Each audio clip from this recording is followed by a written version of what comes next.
Perfect. Oh.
Stomp, stomp, stomp.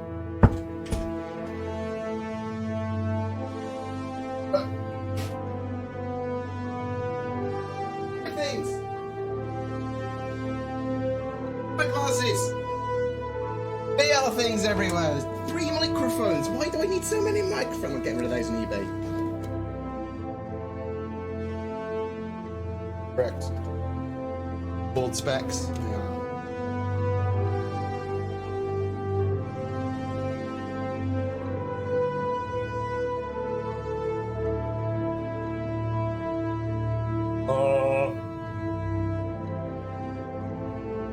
Oh, sorry.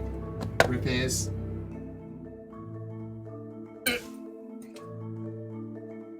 On a stupid jacket because theoretically it helps with donations.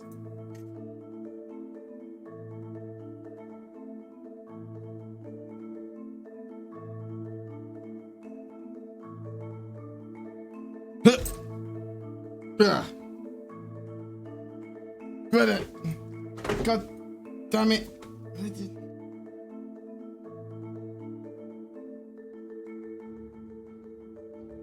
Oh.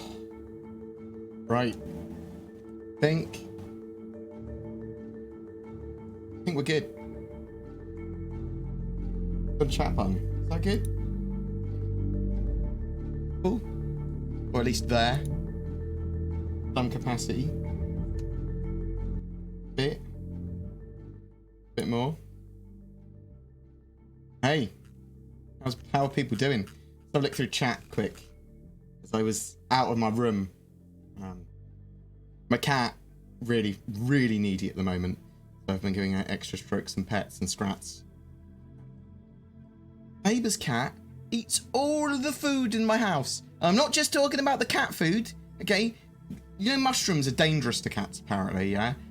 This cat will find mushrooms in my house. I've seen him pouring at my fridge because he knew that some mushrooms are in there. And he will eat any mushrooms, so I have to specifically bin mushrooms and like dig them into the bottom of a bin so he can't possibly get to them. Otherwise he gnaws on them.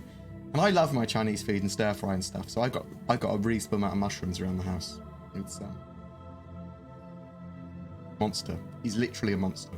And he's not like a normal cat either, neighbour's cat. He hasn't been trained properly. The dog clearly abuses him next door. And when I like touch him or stroke him, he's like, what is this sensation of being stroked and petted? And it's not aggressive. But sorry, that's my cat rant. What ships does everyone have? I've got a Vanguard Warden. I have many ships. My favourite, I really like the Arrow still. The Cutlass Black is just superb because it allows you to do a bit of everything. I haven't used the Sabre much, but Sabre used to be my favourite. The Warden, I'm looking forward to the Sentinel. I want some light war type gameplay. Is the volume okay? Is the volume okay with the background? I can turn that down further.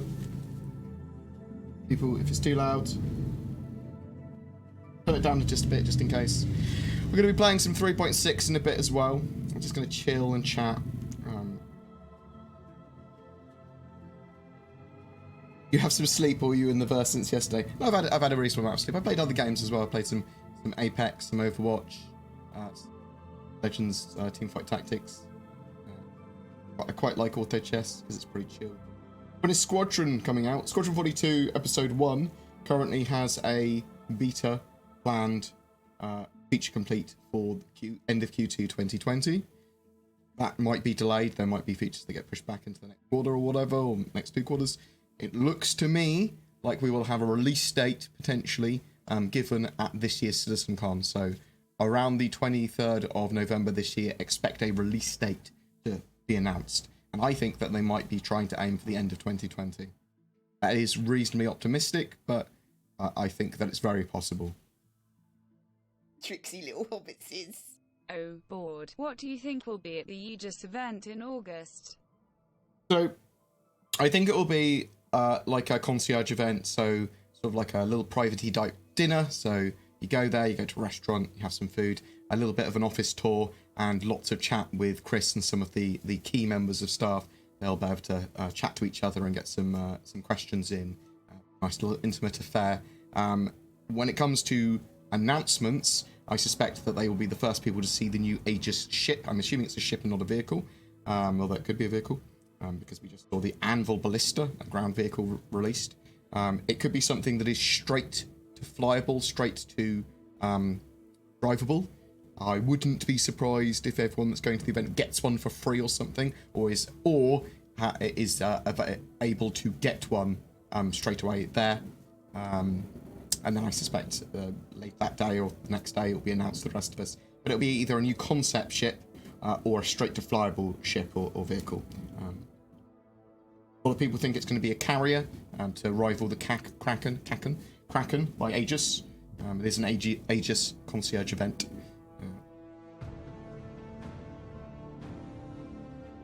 24th of August, I believe.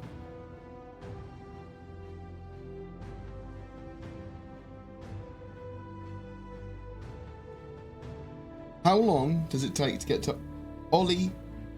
From Ollie to Art Corp in a suit. I'm not sure if anyone's actually done it yet. You'd have to work it out mathematically.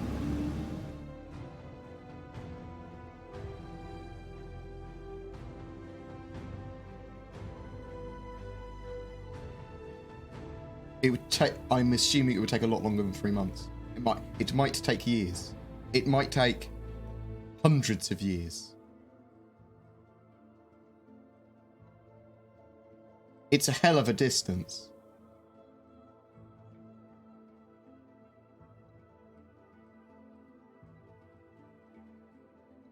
Looking forward to the 890 jump. Yeah, so the 890 jump and ship rentals are supposed to be coming out in a 3.6 branch. So between now and 3.7. 3.7 is pegged to be released end of 3, so that's September.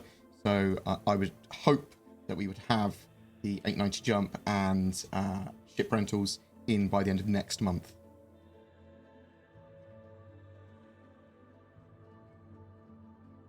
Saw a guy trying to drive the blister on top of the hammerhead. So maybe he was successful. Absolute yellow. The thing with the hammerhead, the thing with the blister is that the blister is a fucking fantastic, cool military ground vehicle. Something I've wanted for ages, actually in game. I'm looking forward to the Tonk as well. But at the moment, we've got no way of transporting it beyond spawning it at outposts. So it doesn't have that much gameplay at the moment. It's usable, it's drivable, it can fire torpedoes, well, missiles, big missiles, and it's very effective in atmosphere. And it's like, oh, this is cool. This is a sort of atmospheric gameplay I sort of wanted from ground to air. I want ships to lose some of their mobility and power they have in space when they come into atmosphere. Yeah, they should be very powerful, but there needs to be very specific ground defenses which just go, you're going to get wrecked if you decide to come too close to me. At 1,000 meters per second, 1,115 meters per second, the speed of Avenger, it would take 259.5 days to get there. Okay, that's it. I don't even care if that's accurate. That sounds accurate, and it feels over reels on my channel. Cool. That's cool to know. So, what is the speed of EVA? Is it like 30 meters a second?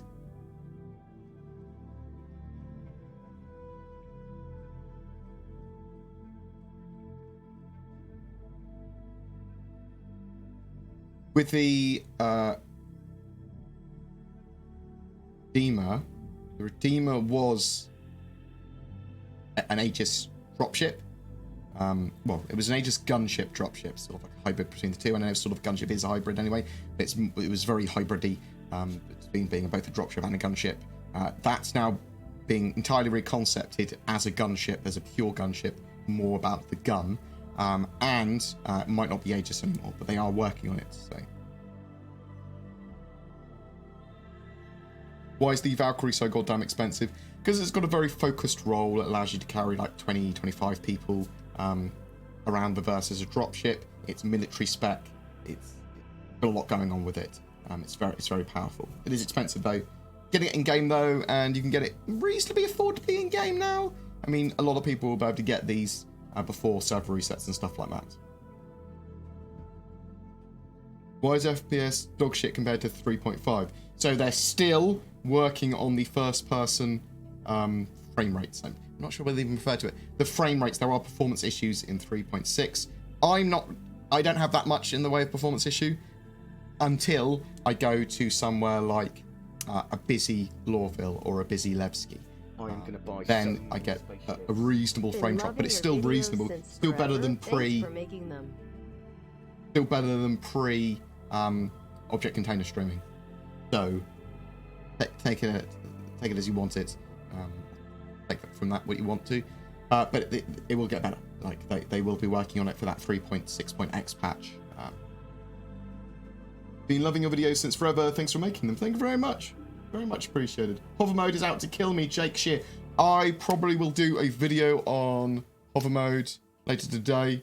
We can go over some hover mode in a second in game. That's probably quite a good shout. Get through some more of the chat, and then we'll probably. Thank you very much. Is the mic going in and out? Okay, right. That's.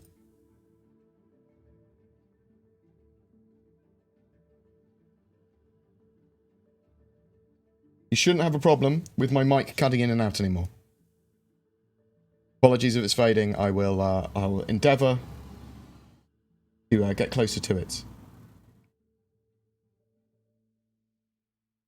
Our ship rental's already in 3.6. Nope, they're coming in 3.6.x.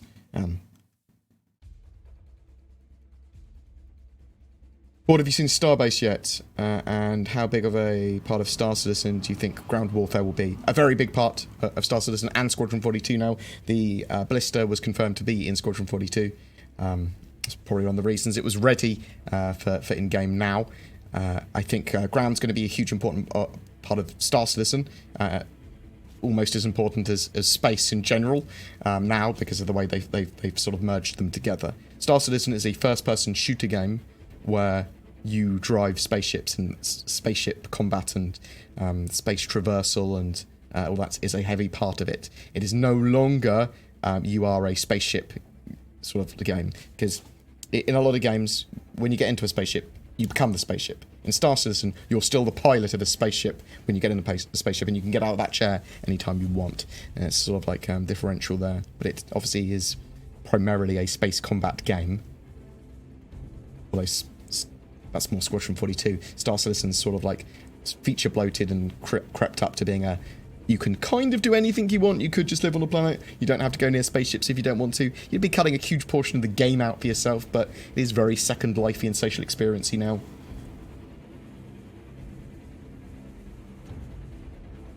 I flew hover mode, and if you pretend it's a helicopter, it's fun. I have to go to work now, but later, guys. See you later, mate. Take care. Yeah, so we'll talk about hover mode in a bit more detail. There's a lot of nuance to it. BoredGamer org stuff when? We'll start it this week. After this,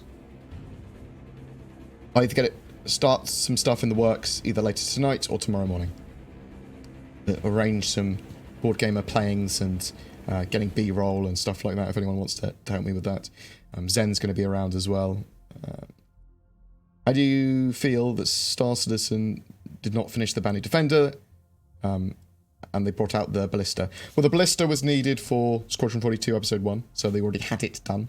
The Bounty Defender has been worked on by Josh Kuhns, and the Banu pipeline wasn't robust and finished enough to actually support the Bounty Defender yet. There's lots of problems with it, mixture of it just not looking as they intended, it taking longer than they wanted to get some of the bits done for it.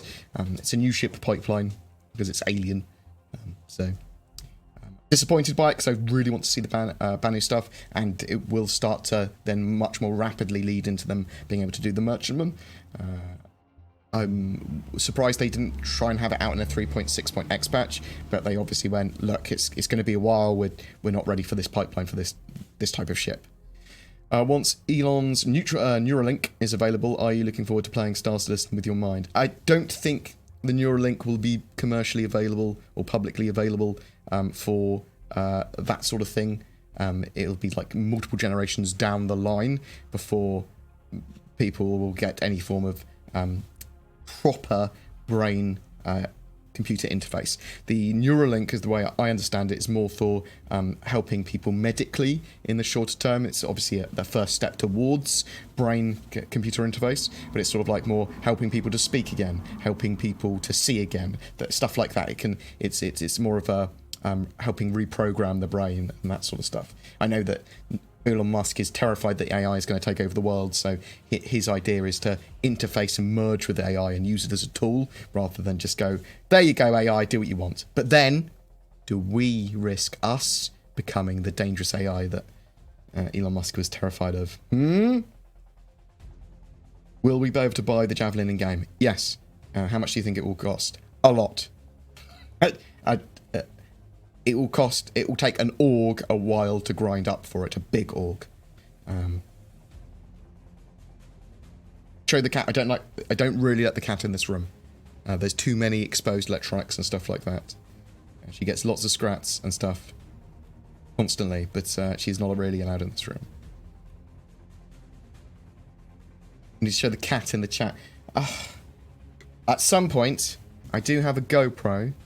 And it is linked to my phone.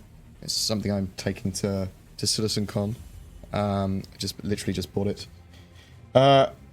So I can do some, I don't know, cooking streams and some cat streams or whatever.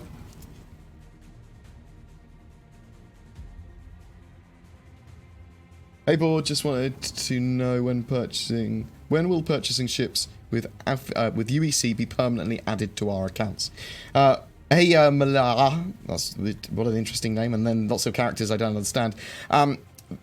So once they switch over to UEC as the currency in game and we have full persistence, that's when any of your sort of like things that you purchase in your account will be permanent. That's a little while off. They might have fuller persistence and no more resets soon, probably still with Alpha UEC, and then they'll have like I would expect a big reset just before like beta or just before release. But you're going to start relatively soon, within the next year, I would expect, to have much less in the way of resets. So you won't have a reset every 3 months. You might only get a reset if they desperately need to. Will there be other solar systems in the future? Yeah, there'll be other star systems. We're thinking that the next one will be Magnus or Pyro, or both, in fact, and then they'll move towards the Nyx system, and then move towards the Odin system. We know the Odin system is at least partly done for Squadron 42, one of the premier systems that you'll be flying there. It might be the only system that is in Squadron 42 Episode 1. Might be more, might be a couple, who knows. But yeah, so expect probably new solar systems next year, actually in-game. That would be my expectation. I would also expect to see a new solar system or jump points at CitizenCon this year. Ship rentals planned for 3.6.1, I'm assuming, but 3.6.x. All ship rentals include player-to-player rentals, or it's only from vendors in 3.6 when it's actually deployed. Is the janitor fella mopping the floors in Squadron 42 actually Trigger from Only Fools and Horses? No, I don't believe it's that actor. It looks like him, does it? No, I don't believe it's him. Although Trigger would be amazing from Only Fools and Horses, isn't it? My mop has had 8 new heads and 12 new handles. That's an old school reference. Why we know C has cat. Look, okay, no cat. No cat. I'm not bringing it up and displaying it in front of the camera, okay? I've seen what streamers do to cats. They're monsters. What's your most wanted feature in Star Citizen? It's more of it all coming together. Persistence would be massive. Just huge amounts of the gameplay loops. It's all economy and industry-based stuff that I think would really benefit from, but all of it coming together. It's no one thing. Yeah, server-side object container streaming isn't in yet. Server-side object container streaming and full persistence, or true persistence as they deem it, need to come in together. They're sort of like reliant on each other. We have client-side object container streaming, which helps with frame rates and optimization, our side. But the server, because it's only on a single server, each instance is only on a single server at the moment, they are hitting bottlenecks at the moment. Will the Mustang Beta be fixed so that we can at least carry boxes? Expect the carry-all boxes in like the Aurora and the Mustang Beta to be able to carry sort of mission boxes in the future or something like that.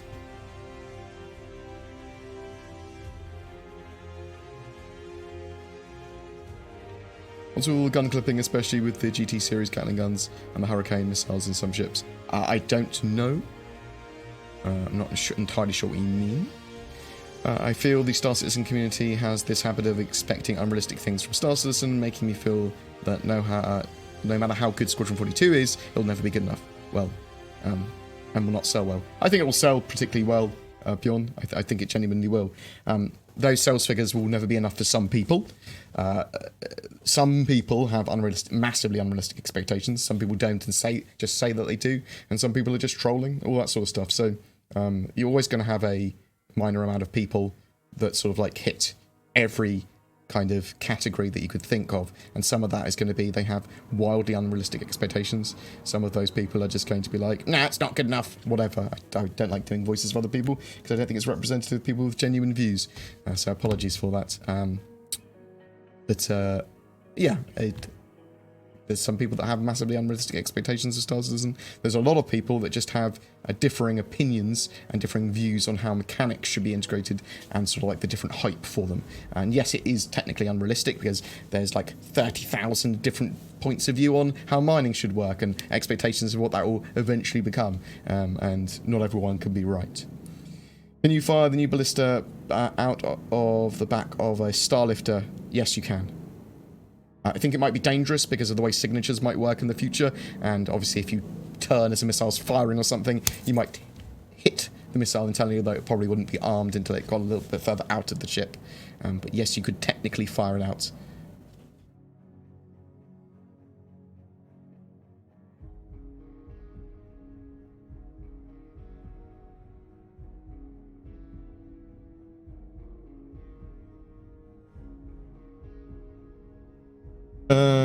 VW should die. Okay, well, I think what should happen is that they should allow you to do two things.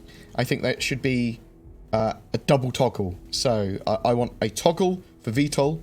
When I'm in VTOL mode, yeah, I want to be able to toggle into pure strafe. Yeah? So go, I don't want to move like a helicopter. I want to strafe forward and backwards.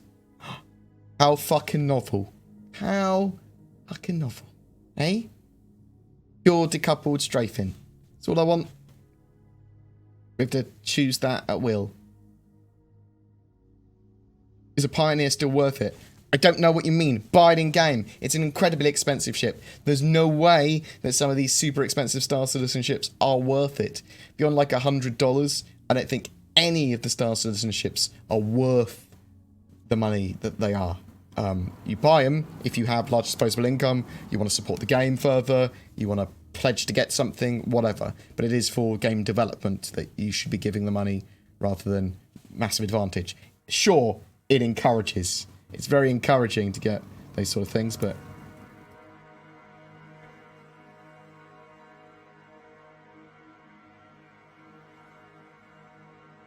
If I grind out money to buy a ship, do I keep it next time CIG updates the game? No, at the moment, there are resets which will remove everything that is bought with Alpha UEC and your Alpha UEC that you grind. So that will be changing in the near-ish future, I suspect within the year. But at the moment, yeah, if you grind up a load of money to get a ship, you're going to be losing that ship when there's a reset. However, it is much easier to get money, in my opinion.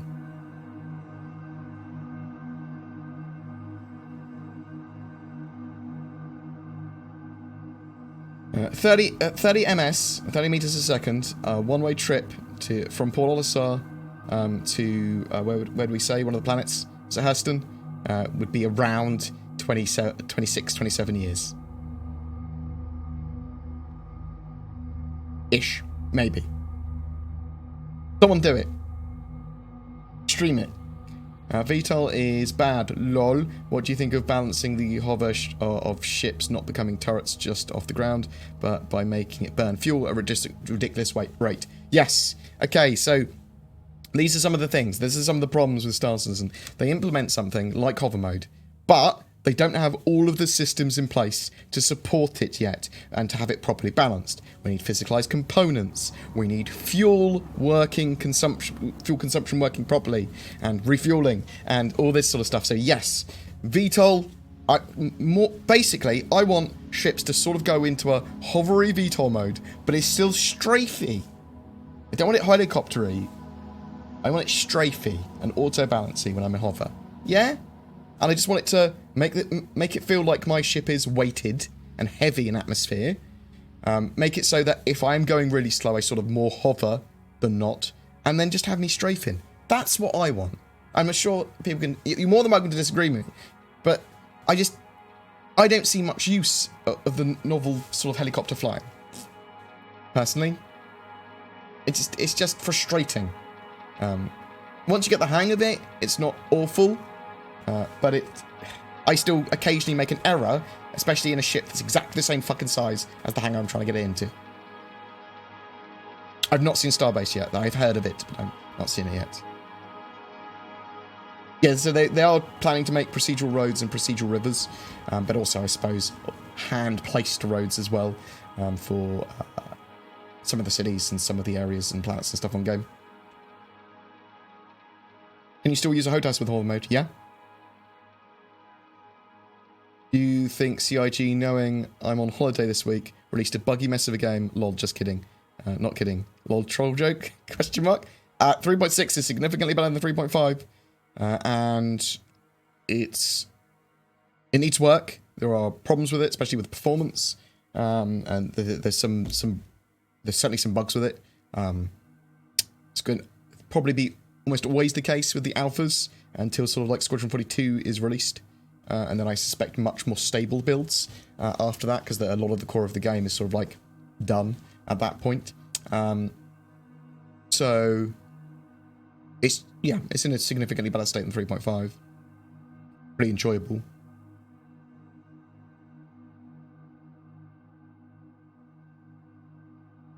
Bored, not feline in it. Wow. This is a real coat? What do you mean? This is a shirt. Monster. Don't you think Star Citizen is going to be extremely big for players to encounter or interact? Don't you think Star Citizen is going to be extremely big for players to interact or encounter it in short periods? I don't know if I'm explaining myself. I'm confused by that question. I am going to be going to CitizenCon this year. I'm going down the day before as well, so I'll be in Manchester on the 22nd of November and the 23rd. Do you think Cyberpunk 2077 will hide Squadron 42 or Star Citizen? Well, I don't think they'll be released at the same time. Cyberpunk, was it April 2020? I think at the earliest you'd have Squadron 42 released at the end of 2020. I don't think they're really that competing games. People want to buy games, complete games, and then get another game. I think most people will have played Cyberpunk to a high level of depth by the time that Squadron 42 is released. Star Citizen's going to be out for a lot longer, so I don't really think they're competing games. Do people only really have money to buy one game a year? Got the rigs to support playing Cyberpunk and Star Citizen, then you're more likely to actually buy multiple games, I think. Cyberpunk, I suppose. Cyberpunk's going to sell a lot better than Squadron 42 because Cyberpunk's on console as well. That's not to say that Squadron 42 Episode 1 might not... Maybe they'll put it on next-gen consoles. Maybe... That's quite possible now, I'm thinking. I'm thinking of buying 2 joysticks for Star Citizen. Your video was really helpful. Oh my god, it's so old and terrible. Do you still prefer this method of input over mouse and keyboard or HOTAS? I love mouse and keyboard just for ease of use. Because I'm recording, because I want hotkeys to hand, because I want to be doing first-person stuff, and then quickly move to ship combat and moving, mouse and keyboard, the ease of use is the best for me. Dual stick is probably the most precision if you want to go that route in sort of like flight, and allows you so much freedom to do so much dual stick. Noobafire has lots of videos about that and is probably one of the premium players with dual stick that I'm aware of. What do we need on the client side to prepare us for a seamless and smooth gameplay experience once released live at max settings? Are you talking about what hardware we need? Or are you talking about... I mean, like a 1080 Ti is probably more than enough, so you'll be a couple of generations graphics cards beyond that by the time Star Citizen's released. I mean, we're already 1.5 generations. And Star Citizen will be really scalable for multiple core CPU cores, so that should be pretty good. It will be, as far as I'm aware, hardware sort of like, to an extent at least, sort of neutral, so it's not having Hairworks or some of the weird proprietary, or this game runs better on NVIDIA cards, this game runs better on AMD cards because we coded it like that. It'll be Vulkan integration, which is relatively neutral, and that means they can just focus on optimizing the game in general. Star Citizen is not optimized at all at the moment. There's no graphic card drivers written for it. There's no like Vulkan integration. A lot of that stuff probably will come in the alpha stage of Squadron 42, Q1 2020, probably integrated maybe into Star Citizen by Q2, Q3 2020.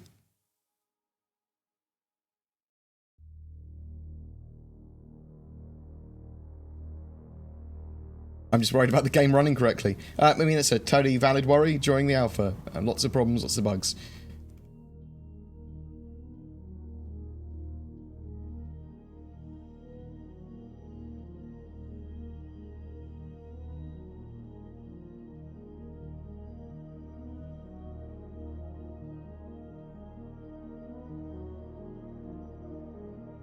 What's a good way of getting money in 3.6? Depends on the ship you've got. Bounty missions are great though, and they're relatively easy. They scale up the more you do, and you'll be making a ton of money pretty quickly. That is my recommendation for making money in Star Citizen at the moment in most ships. If you've got a big cargo hauler ship, go cargo hauling. If you've got a prospector, go mining. But if you've got most other things, go bounty hunting. If you have just a starter ship, some people will be able to make them work, even for slightly harder difficulty bounties. But what you want to do is purchase yourself an ample arrow. Something like an arrow, you'll be able to plow through a load of missions pretty quickly, bounty hunting wise, and stay alive. Yeah, that's my recommendation. Will there be things for fun, like gambling halls or casinos, maybe? Potentially. I would like to see a casino in-game. I'm not sure if that means that you can't be sold in certain countries or something. So Star Citizen's going to want to keep gore down, keep sort of like nude stuff down as much as it can as well, so that it can be sold in as many countries as possible. So there's a motorbike outside my house, and I turned my microphone up sensitivity-wise, so you might hear that very clearly. Occasionally helicopters go over my house as well, so be prepared for that if that happens. There's a hospital helipad near my house. So, yeah, one of the interesting things is that I'll see if there's any changes when they do like an Asia release, because typically they don't like skeletons, gore, fraud. There's lots of weird stuff that if they have like a China release or Asia release, they'll tweak for that to be able to be sold in that country. So we'll look at that as well at some point when we know more. Any word on how levels of org internal security are going to be handled? I know there's going to be a permission system. I know there's going to be lots and lots of org features and settings. They've been working on them for a while. Org gameplay and party gameplay and group gameplay, multiplayer gameplay, and all this sort of like permission systems there, multi-crew stuff there, getting people organised properly, lending ships out and all that sort of stuff is all important to them. It's one of the pillars of the game, and they are working on it, but I don't know to what level it's going to be. You'll be able to do it, but yeah, expect EVE levels of sort of like intricacies when it comes to thieves, spies, corporate espionage. It's all this sort of like intrigue and espionage stuff, so that will happen. Almost certainly. As long as it's within terms of service of the game, I suspect it will be fine. I mean, what wouldn't be fine is if someone was given access to an org PayPal account and then siphoned off all the money. That would probably not be legal. But if you got into an org and didn't hack anything like out of the game or whatever, but you got into an org, they made you the leader of it, or like high security, and you sold all the ships, that would be in game, I suppose. There might be some rules of stuff, like, I don't know, but obviously that sort of stuff is not rife in EVE, but happened in EVE. So trust the people you are giving permissions to when we have those systems. What's your opinion about the balance between ship prices in-game versus real money? Well, it was interesting to see, the Reclaimer was worth like 37,000 UEC to every dollar that you spent on it at the moment. It's like, 15 million in-game at the moment. It's interesting. So the way that the ships are priced are towards final intention, which is odd at the moment because we don't have all the systems supporting that sort of thinking. We don't have the mechanics for things like the Reclaimer. It's just there to be expensive and literally nothing else at the moment. It's a big expensive ship which can't do anything other than fly. But it's cool, don't get me wrong. We don't have full persistence, so any of those purchases that you make aren't permanent. So we have no real progression or reason to get a load of them. So it's interesting. A lot of them are viable and unobtainable now, which is good. You can grind those bounty hunter missions and some of the other missions to make a lot of money pretty quickly. There is smuggling now, sort of. There's prohibited goods and a better risk and reward for that for the narcotics and stuff. So you can make a lot of money. Also, there's less artificial economy now, so there's no 1 minute artificial timers. So you can sell your goods much more readily and easily. However, certain areas around the game will only be able to buy a certain amount of each good. So they've got like stocks and a certain amount of money they have spare to buy. So I think it was an interesting but good decision to not necessarily have the price that a ship is in dollars directly reflect the price that it is in game. The price it's going to be in game eventually is going to be pretty dynamic. So no gore in Star Citizen? Well, I wouldn't say no gore in Star Citizen. What I'd say is I don't think they're going towards gore. I think they will avoid overly gory stuff. Maybe a little bit of gore. I don't think they like in Asia. I don't think they like blood or skeletons.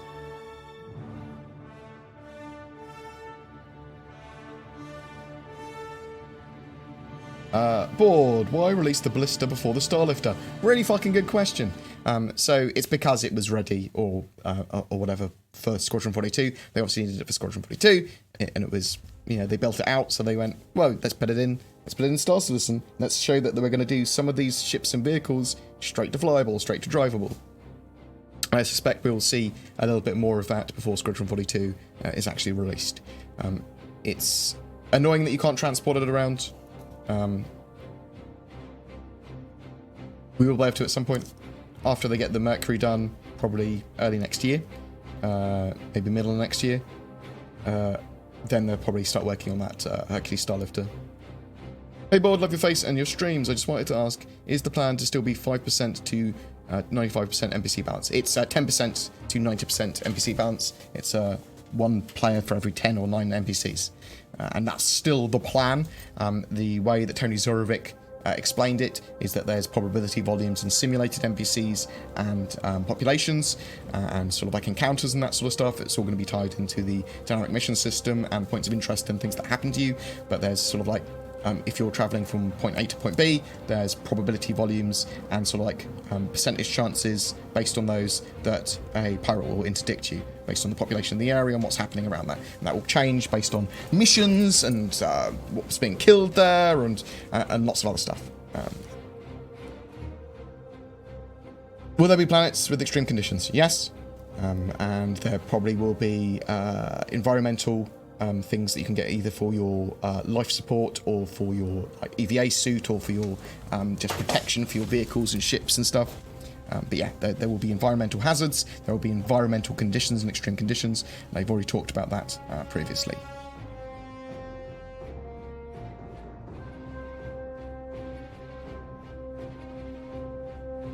Will there be gore? There might be some gore. I think they will be shying away from some of some of the more extreme gore and some more extreme adult themes. So don't expect like, wouldn't it be good if they did, if I could rip someone's entire face off? That's not going to happen. You can see at the moment there's very little in the way of blood in the game even.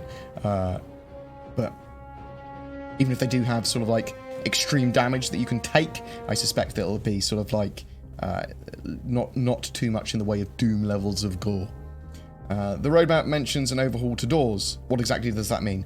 So I believe that there's transit systems and door systems. So doors are less glitchy now. Elevators are physicalized. Doors shouldn't have you, well, at least most doors shouldn't have you gasping for breath. They've got a whole system where when you open a door, it's supposed to expose that area that you've opened to the other area, and it will normalize the oxygen and pressure and all that sort of stuff. Eventually you'll have explosive decompressions, but there's a mixture of door culling problems where they won't, well, portal culling problems, where they weren't culling areas behind them out properly, so that was obviously a bit of a performance hit, and I actually think that's one of the performance issues they've got at the moment, that their new door system is doing weird things.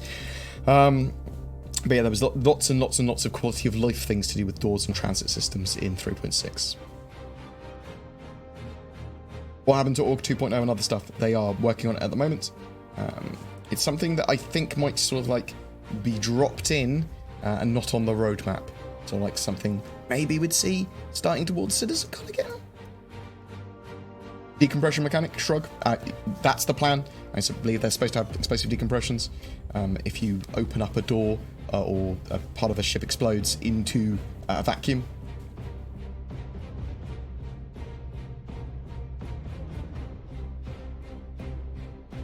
Star Citizen is reasonably scalable now. I mean, a 1060 graphics card is pretty powerful. I mean, it's a bit better than a 980, isn't it? 1060, especially with the newer drivers. So 1060s aren't bad graphics cards at all. I mean, you want to be aiming for like 1070 plus, in my opinion, to enjoy Star Citizen at the moment. Do you think VR will ever happen? Well, I've got a Valve Index. VR's happened. If you're talking about will VR ever happen in Star Citizen, I think we'll see it in Squadron 42 first, and yes. But probably not at launch. A while later. Any ideas and thoughts on how science may be implemented? Science mechanics range from a huge amount of things that touch on lots of other stuff, including exploration. But there's sort of like, you can make narcotics, you can research plants and items and data that you found and crunch that into sellable data. You can do overclocking of components and weapons. There's farming sort of as part of that. So like exploration, farming, number crunching, research. There's a huge amount to do with science, all that have their own sort of like individual gameplay loops. Well, at least that's the plan. So I think that a lot of that gameplay will be coming a lot later. Will we ever have a decent autopilot like Fly Here? Probably not. They want to keep away from anything that's not tactile, really. They want everyone to be hands-on and engaged. You will be able to hire NPCs to pilot your ships for you, though, and probably just give them sort of like, go here, and they'll do that. And the same, you can do that with a player. Say, go there. Take my ship there. What happened to the Lawmaker's Guide to the Galaxy? I suspect it will come back again in the future. Any thoughts on how science may be implemented? We talked about it a second ago.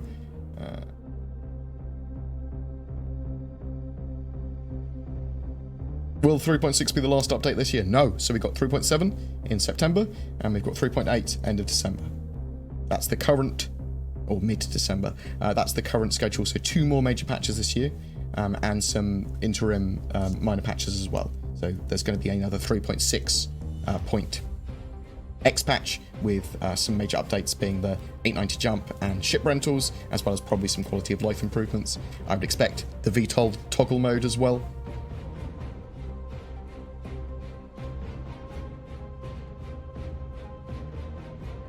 I don't have a Twitch or YouTube account, not trying to promote my name, but just wanted to make you laugh, bored, and brighten your day. Love your content, been watching since 2016-ish. Gaz Grammatatius? Gaz Grammatatius? What? I can't read in the best of times! You got loads of G's and A's in your name, I can't read that!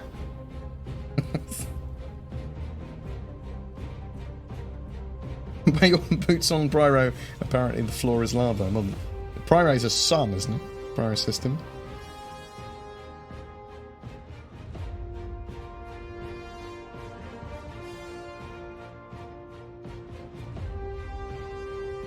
In your opinion, what's the best multi-role ship at the moment? In-game, the Cutlass Black. You want a cheaper one? The Avenger Titan. Yeah.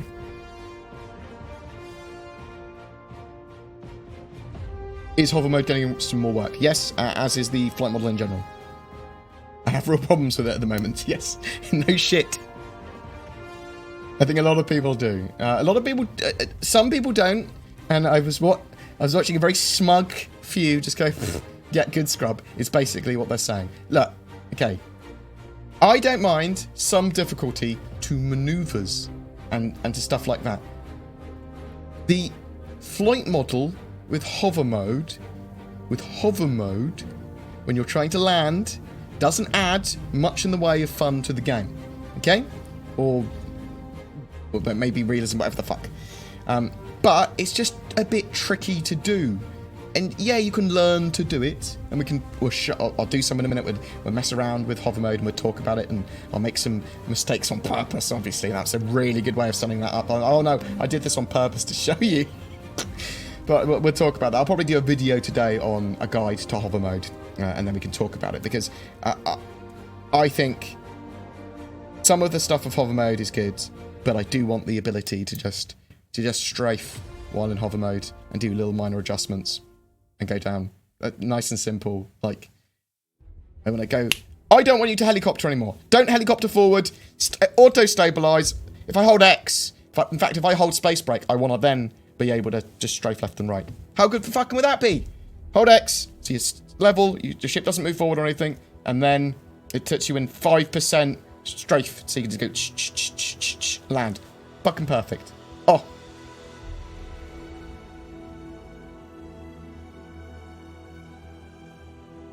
Lol man, all this theory crafting almost 8 years in. Yes, same as when you're playing other games and you theory craft about patches and releases. Same with EVE Online, still theory crafting that. Maybe people should have theory crafted more before the fucking drifters came and blew up everything. 8 years in as well. I mean, why do people throw that sort of like number around? It's true, don't get me wrong. Star Citizen was conceived of in 2011. I concede that. It's just, you're using that as sort of like a, they should have more. What, should they? Okay, well, I still enjoy it. I still enjoy it. I'm liking what they're starting to provide and do. But yes, it is taking a long time. Get over it. You can still criticise them for it, I suppose. That's fine. How deep do you expect medical gameplay to be? Basically, a lot of these things are going to have very basic implementation of their V1 or V0 implementation. So expect medical gameplay to be tracking people, stabbing them with medipens, and stabilising them, and potentially getting them to a bed or a surgical table or whatever to keep them stabilised until you get them to a hospital. Something like that. That's the early stage. Sort of search and rescue type gameplay for that. And combat medics and things like that. Maybe some other tools, maybe some other gadgets, maybe then they start to work on more the minigame aspect of it. Because that's what I expect to see from most of these gameplay loops, including hacking, including mining, including all this sort of stuff. It's a level of, they'll get them in, very basic, make sure they've got the very, very, very MVP, minimum viable product sort of set of stuff. And then they'll start to iterate on them to get them into a level that's sort of like functional, and have mission support and PvP support and player support and all this sort of stuff. And then they'll build mini games more out for them, or management out for them, because the mining stuff might not have much more of a mini game than it already has, but it will have a lot more in the way of management, where you'll probably be trying to find areas to mine from, dealing with your cargo and mining when it's in your hold, what do you jettison, what do you get rid of, how do you avoid pirates, and all that sort of stuff. So it's going to be high levels of management and that sort of stuff at those then. And stuff with the prospector, there's going to be ejecting your pods. Where do you eject them to? Because you can come back to them later. There might be much more in-depth ways that you search for minerals in an asteroid, like a big asteroid, because we've only got small little asteroids at the moment. What about huge ones? Huge ones we might have to blow apart. Huge ones we might have to drill into. Stuff like that. Maybe the prospector will have some extra functionality of literally being able to prospect and survey asteroid and mineral fields, especially larger asteroids in the future. Things like that. Will I be able to get a Dukes of Hazzard style musical horn for my ship? I like the idea of space horns now that you've said it. That's all I'll say. In future, do you think... Actually, don't suggest that to CIG. They'll make it something that you have to purchase as flair. What are going to be fluffy fucking dice and stuff? That's going to be horns. Ugh. In the future, do you think we'll be able to lock certain areas of ship for people of certain authority? Yes, there's planned to be a permission system and security terminals and that sort of stuff. So certain people of certain names or whatever will have the ability to get into certain doors, but not others. They have to use certain parts of MFDs and not others. They might be ways you can hack that. There might be codes and locks and stuff like that as well.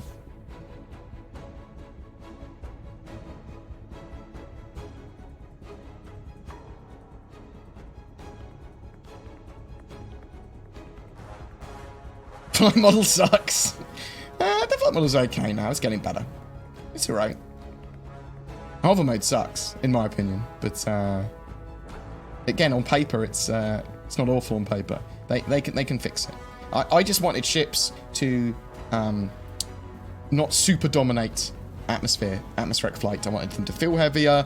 I want it to be more dangerous in atmosphere for them. I don't want them to have the full reign of being able to fly any way they want. The ballista helps with that. Environmental hazards help with that.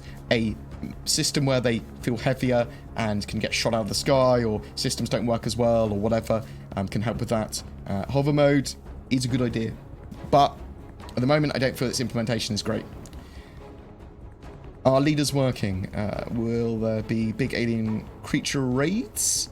I would love a large jungle planet for hunting. Expect large jungle planets. Expect alien creatures that you'll be able to kill and fight. They've done some concepts of them a while ago. We know that there's going to be aliens that are dangerous wildlife. Yeah, you'll have that in the game at some point. Might not be for a year or two or something like that at the earliest.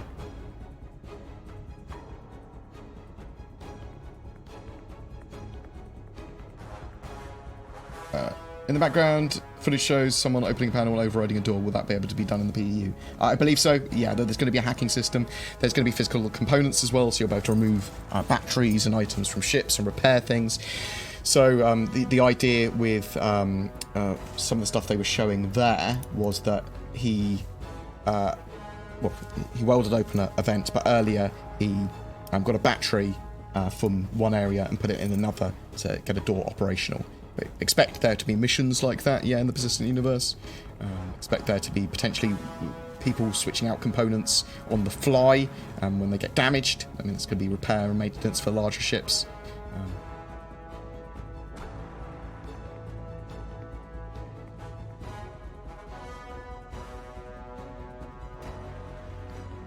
Will we be able to spawn own ships in capital ships like Javelin or bigger? So I'm a little bit confused what you mean by that, but you will be able to spawn the large ships in-game at some point. After we have ship-to-station docking, you'll be able to spawn larger ships, or at least that needs to be in place to be able to spawn larger ships. Cool stuff you do for us, my friend. Thank you very much, Stormfire962. Very much appreciated for the resub. Legend. A long-term supporter of the streaming channel. Very much appreciated, mate. Hope you're doing well. But you will also be able to spawn your ships and vehicles, or at least have them spawn with that vehicle in the future. So you'd be able to have your smaller snub noses and whatever else and vehicles already inside the Javelin when you spawn it, or like as an attachment. Eventually, they want to have your ships wherever they are. That's where they are. So you might be able to spawn them unless they're there anymore. And there's talk about like capital ships. Do they always despawn? And then spawn back in when you come back in the game? Are they just going to stay there statically? And if you're in a safe zone, it's assumed that it's safe. There's still some chatter on exactly how they're going to do that. Good morning, Board, from New Jersey. Hope you and your family are doing well. Thank you very much, Stumfire. Are they going to fix the thrust on smaller ships? Every time I take off, it feels like I'm going to be sent to the nearest star. So, you need to get used to the velocity control and the acceleration control. And we will look at that in a minute. We'll do some hover mode stuff. Do you think the Cyclone AA and the new Ballista will benefit from larger ships having challenges with hover mode? Yeah, so, certainly at the moment. The Ballista is obviously very, very powerful and can obliterate ships before they've even seen it. Cyclone AA, a bit smaller. It's going to have, it's not so dangerous. It's got an EMP though, which could be pretty dangerous in the future. I think the Cyclone AA is probably pretty good at taking out ballistas, oddly.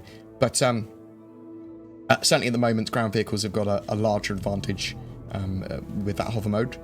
I don't think it should be because hover mode's bugs and not fully implemented that they get the advantage though. Do you see what I mean?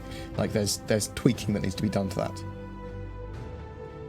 UCA restructured the content release. I like the 3 months, but something need more time and constantly pushing stuff kill morale. Just move ship releases 1 year, like November free fly. So I think they'll probably keep the 3-month releases 3-monthly releases. They mean potentially they could change it to 3 releases a year rather than 4 releases a year.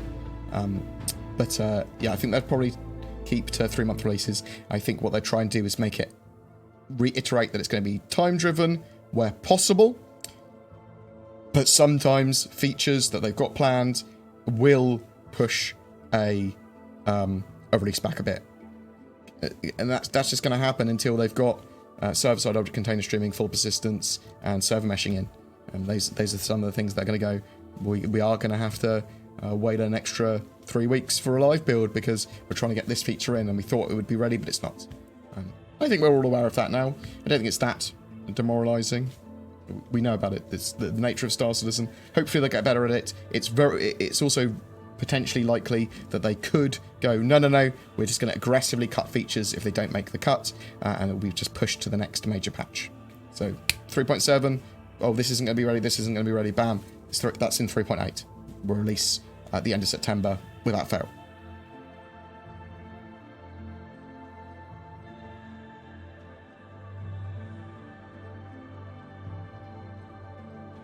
Thanks for saying that. But lava mode isn't fun. It's annoying. Yeah, on paper, I think it's got potential. At the moment, it's just a bit. Doesn't add much to the game to me. It doesn't add fun. Okay, and we'll talk about. We'll show this in a minute. Are they working on wildlife? Yes. They are working on creatures and wildlife, and flora and fauna. With fuel processing mechanic coming soon, do you think it will be able to refuel ships in space, or just selling fuel at depots? I think it will be. Better working intakes and refueling for ships as they're passing through space. I don't think it will be refueling ship to ship at all. I think it will be potentially selling fuel at depots as well, but I don't think it will be harvesting of fuel. I think it's very, very, very sort of like a rework to the fuel mechanic and how ships process and use fuel, where you can buy it from, and how intakes deal with it. Eventually we'll have proper refueling and fuel harvesting, but not in the near future. On the funding page, it says there is an exploration mobiGlas variant. Will that be available in-game or not? I believe so. I believe there are different mobiGlasses that you'll be able to get in-game. Some of them have pre-programmed information or are potentially better at certain tasks or more geared towards certain tasks. If my ship gets stuck, in the future, if your ship gets stuck, you'll be able to use a SRV or tractor beams to be able to pull it out. At the moment, not so much. Good question, BoredGamer. Do you think it would be fun if CIG implements a sort of outbreak or disease event on certain planets where it would be dangerous to go? Think of World War Z in space. Yeah, I mean, I wouldn't want it to be dangerous in the fact that I could contract a disease and die. Although maybe getting a debuff and then having to have it treated would be fine.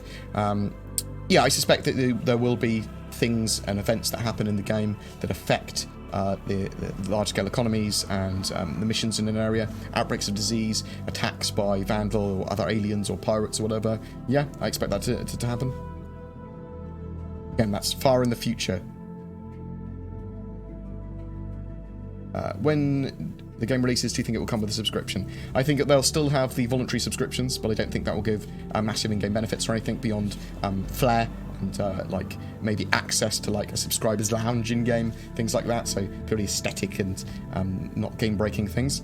In the future beyond that, they will monetize the game sensibly so they can support Star Citizen with servers and stuff like that for years to come. So it's possible in the future they could monetize with a subscription that's more like Eve's or whatever, but I wouldn't expect a subscription.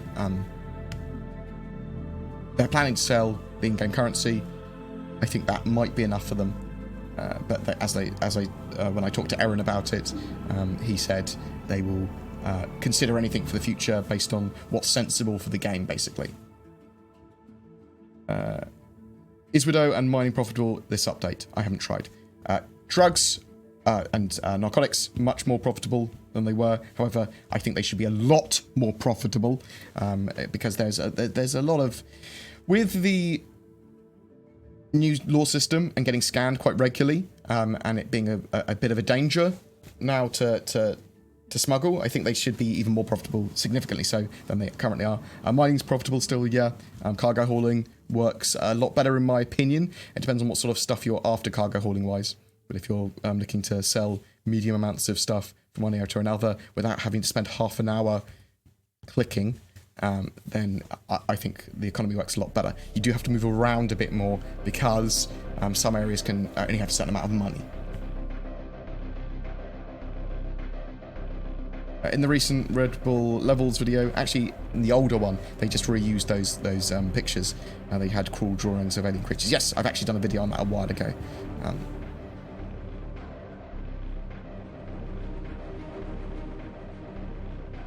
Better late than never? Yes, I mean, the nature of Star Citizen is that they're very transparent and they have plans and they tell us their plans, but they don't get it right all the time, sadly. Track and tame, yes. Have I seen Archer Season 10? No. The last season I saw was where he...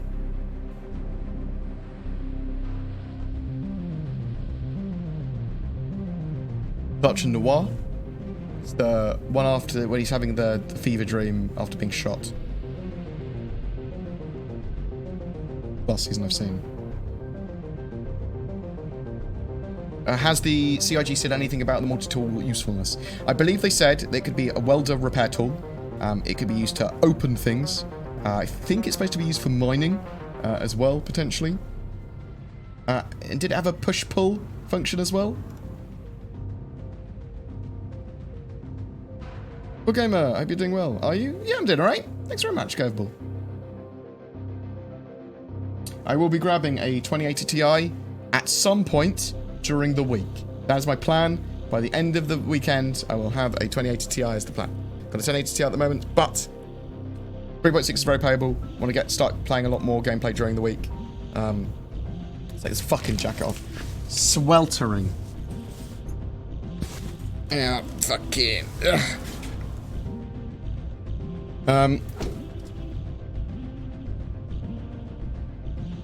What was I talking about? I can't fucking remember. But yeah, 2080 Ti, hopefully, it's got a much better NVEC processing chip for being able to stream stuff on, record stuff on.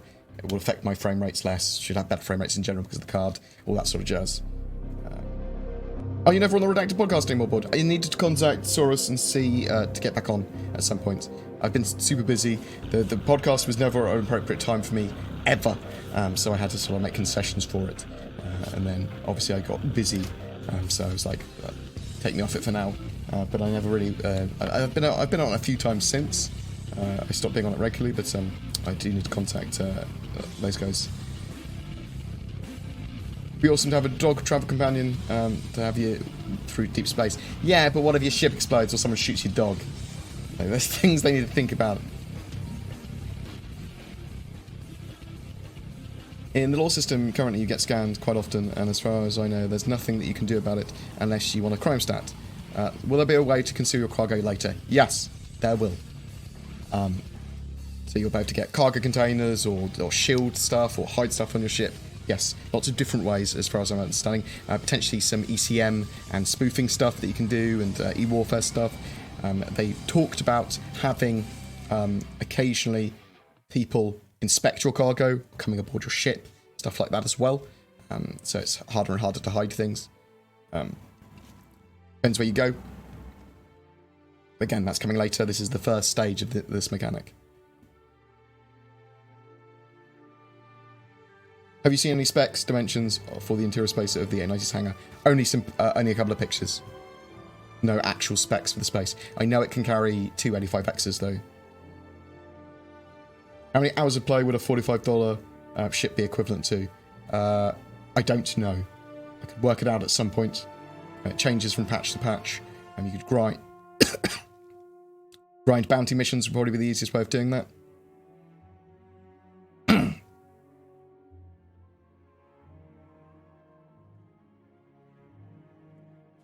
Do you believe that it will sell ship that can carry snubs like Merlin, so other ship instead of Constellation only?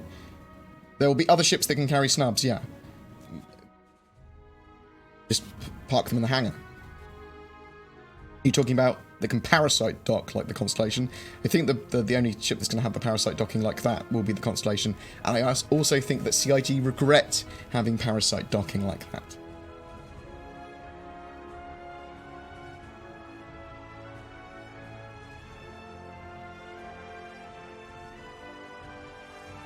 How many FPS do I get? Well, we can talk about that in a second when we get in game. Between 30 in terrible areas and 120 in not terrible areas. Averaging more around 100. Will there be aliens and companions with actual personalities? I believe so, yes. You're supposed to be able to get full crews, but you're also supposed to be able to get individual crewmen as well that are sort of like rare Pokemon and that are better at certain skills than others, have them as officers or whatever. Some people might not want to have an NPC crew on Javelin, but they might want to have a small crew on their Carrack. Is there an ETA for the Star Runner? Nope. It's planned to be started working on for the first Crusader line of ships, but it probably won't see work until the end of this year, and then probably won't be in the game until next year. I keep getting shot dead at Hurston. Why? If it's on the ground, it's because you've got a criminal rating.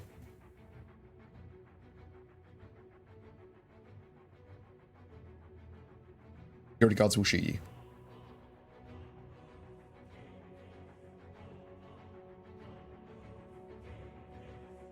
Regarding VIP transport, will the rewards of specific missions transporting AI VIPs be higher the bigger your touring class ship be? We don't know.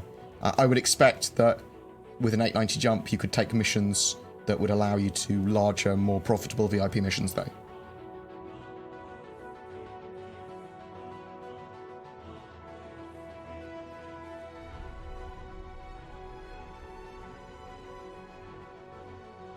Anyone suggested this ship's getting better automatic flight control systems?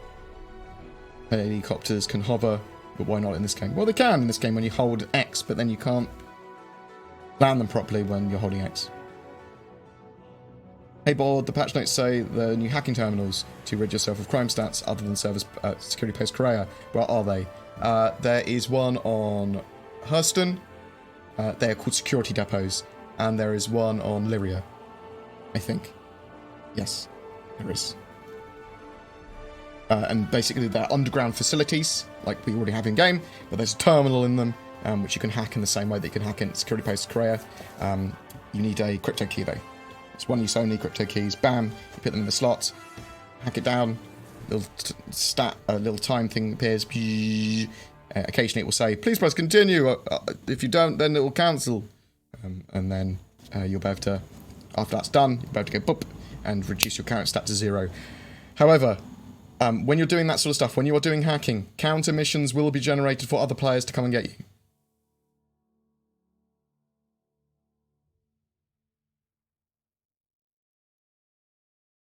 Planning to join the universe this week, should I choose the Mustang or the Aurora at this stage in the game?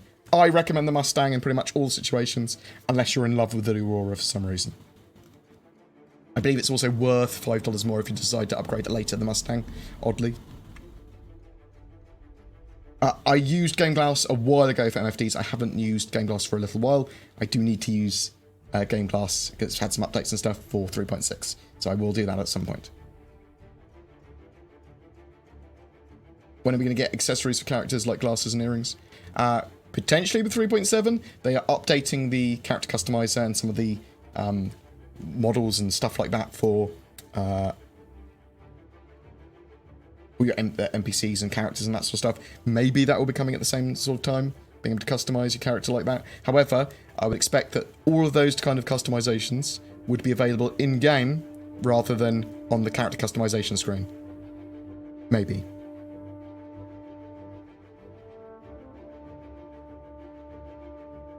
You never had the chance to say this, but thanks for all the good you're doing. Oh, thank you for keeping us informed. Thank you very much, Panos.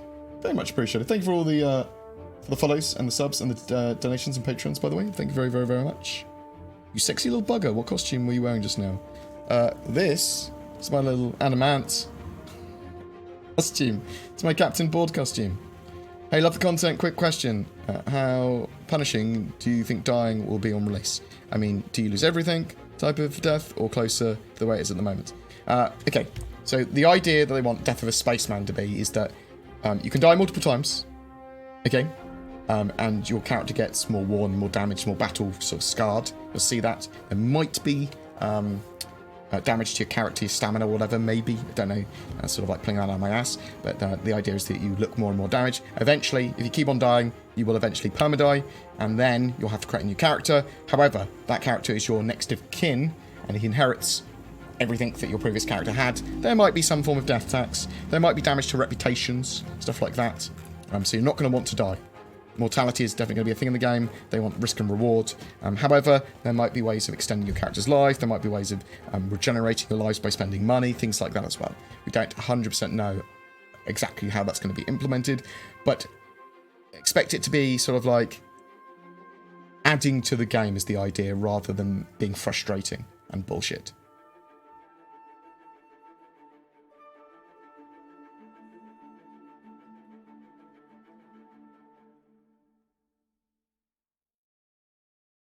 Why on earth does the little hacking tool fob take up the same space as the nail gun size multi-tool? Because we don't have physical inventories properly in yet.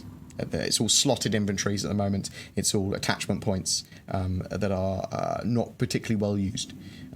With physical inventories, which I believe still coming in 3.7. Let me just check the validity of that statement. Gameplay. Physical inventories is planned for 3.7. I think it's probably the biggest thing coming in 3.7 in my opinion.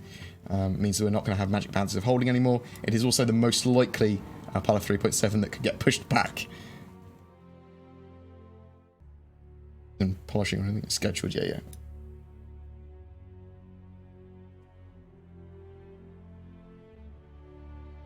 Has any discussion been had on integrating things like touchscreen tablets in real life to be paired in the game to control MFTs? Well, I mean, that's what Game Glass is. Game Glass do that. Some other external control MFT devices are already out there that people have been making software for. So you can use, well, I use a Stream Deck. So I've got Stream Deck buttons, but also got Game Glass on a ThinkPad. You could use it on a tablet, you could use it on a phone to have controllable MFTs as well. Question Deluxe. Hi, love your work. Good start. In HUD, helmets and UI stuff. In Helmet HUD, an UI image of my ship at Aurora is right behind chat UI elements. I can hardly read the chat. Can it be removed?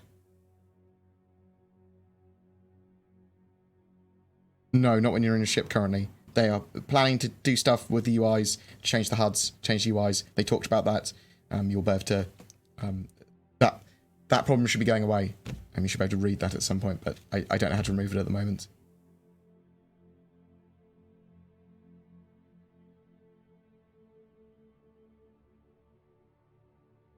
How long do you think it should take to go through a jump point? I wouldn't want it to be too long. Yeah, 15 seconds. I don't really know. Hopefully we'll see jump points and their plans for them at CitizenCon. I don't want it to be particularly a mapped jump point. I want to be reasonably autoed. That's just for me though. Some unmapped ones, maybe a mini game to map them, or maybe the unstable ones or whatever. They are more dangerous to fly through.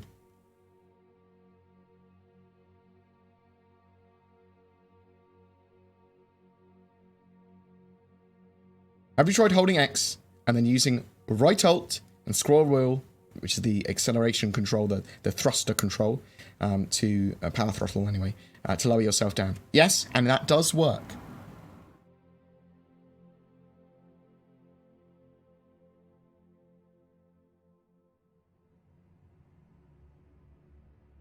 I bought a few cheap Aurora ship packages when agent smithing was going to be a thing a long time ago.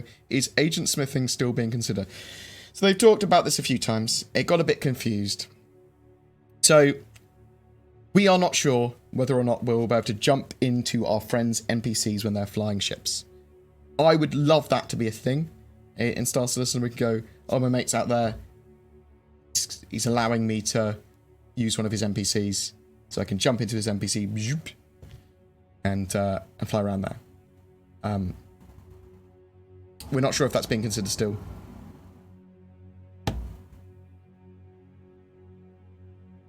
You won't be able to teleport your main character around the verse, though.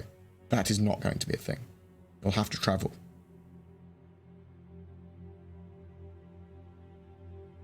Why are you not doing Redacted anymore? It was at a bad time, which is why I stopped doing it regularly. I'm going to be doing my own podcast and stuff like that in the future as well. I will still appear on it. I just haven't for a while. That's all it is. I will contact Saurus soon and see if I can come back on. Where did the bald hair go in the character customization screen? It's still there. Around CitizenCon 2017, they had a video of a blurred capsule. They had used a multi-tool to open the door on it. Buried capsule. With caves coming online, will we see hidden buildings underground? You mean you'll see structures underground, almost certainly, and sort of like underground facilities and caves and all that sort of stuff expanded a bit on. You can multi-tool the down satellite and stuff like that, I suppose. You've already seen that sort of stuff. Law and Order. Will I get a crime stat if I accidentally shove someone and they fall down the neck of a sandworm? If it's detected by the UEE and was a crime in that jurisdiction, maybe.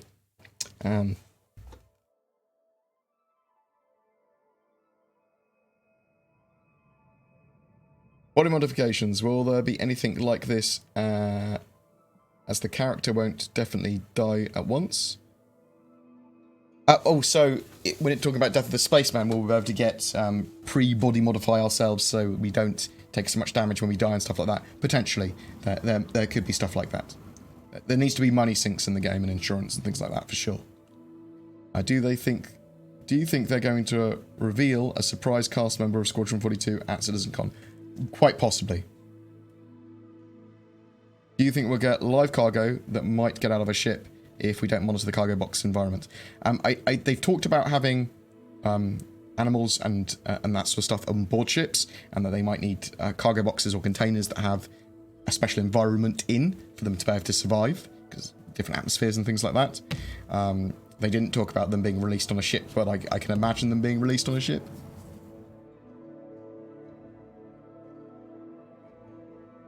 Is that your mic or your face?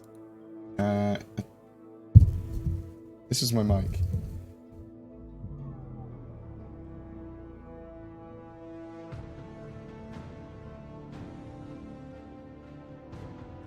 Do you think CIG are going to make sure people understand that most areas in Star Citizen will technically be open PvP?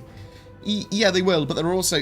So this is going to be it. So there are going to be some really secure systems. There are going to be some very, very secure UEE systems where it'll be almost impossible to attack people PvP style. And if you do, you'll get really fucked over for it. And like maybe you'll be able to do that once, and then you're pushed out of all of those systems. Yeah? So when I say pushed out, I mean that all of the security will constantly engage you and probably blockade you, and you try and get in through the jump points, and you'll just get wrecked as you come through. That sort of stuff. In UEE territory, they're a military force. You are a single person. And even with a big org, you'd still probably be pretty fucked. So bear that in mind. But yeah, so there are going to be areas that are certainly less safe, and there's certainly going to be areas that are Wild West and Zero Sec, where the laws don't apply. And there's going to be areas that are sort of like in between those, and that you can turn off, like in Stanton at the moment, you can turn off comrades and do crimes and attack people and that sort of stuff. So it's going to be risk and reward. It's going to be changed based on the system you go in, but people do need to be aware that NPCs and PvP attacks are possible.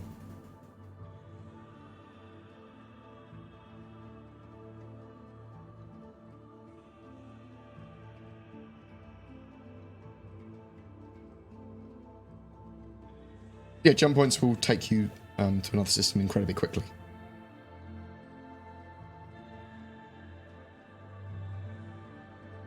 What's your favourite holiday? It's Christmas. It's probably Christmas. I've got older and I enjoy time with my family now.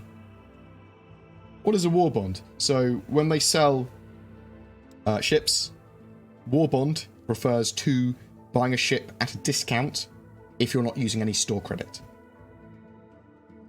That's what a war bond is.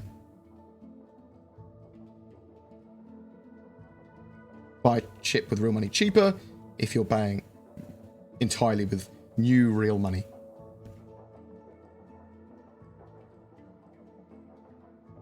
Is the part of the footage shown where the character grabs weapons and adds them to the loadout similar to how physical inventories work?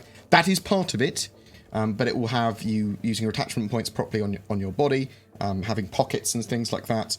You have to store your armor in a locker, and weapons in weapon racks and things like that, and then take them out from there. So, I'm not sure where the first point you get those items is, if you see what I mean.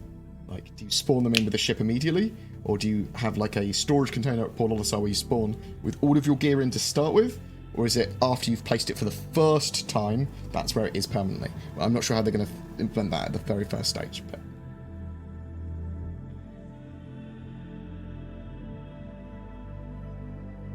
Do you think they will make the beta or close to the expected time period? I think that they'll probably hit beta to the level they want in Q3 2020. And I still think there's a possibility that Squadron 42 will be released in 2020. It is optimistic. I don't deny that. You think we'll be able to use materials to deter hostile creatures? Yeah. I suspect there'll be lures and traps and things if they do. I'd like to see big game hunting and to some degree kill things to harvest their parts.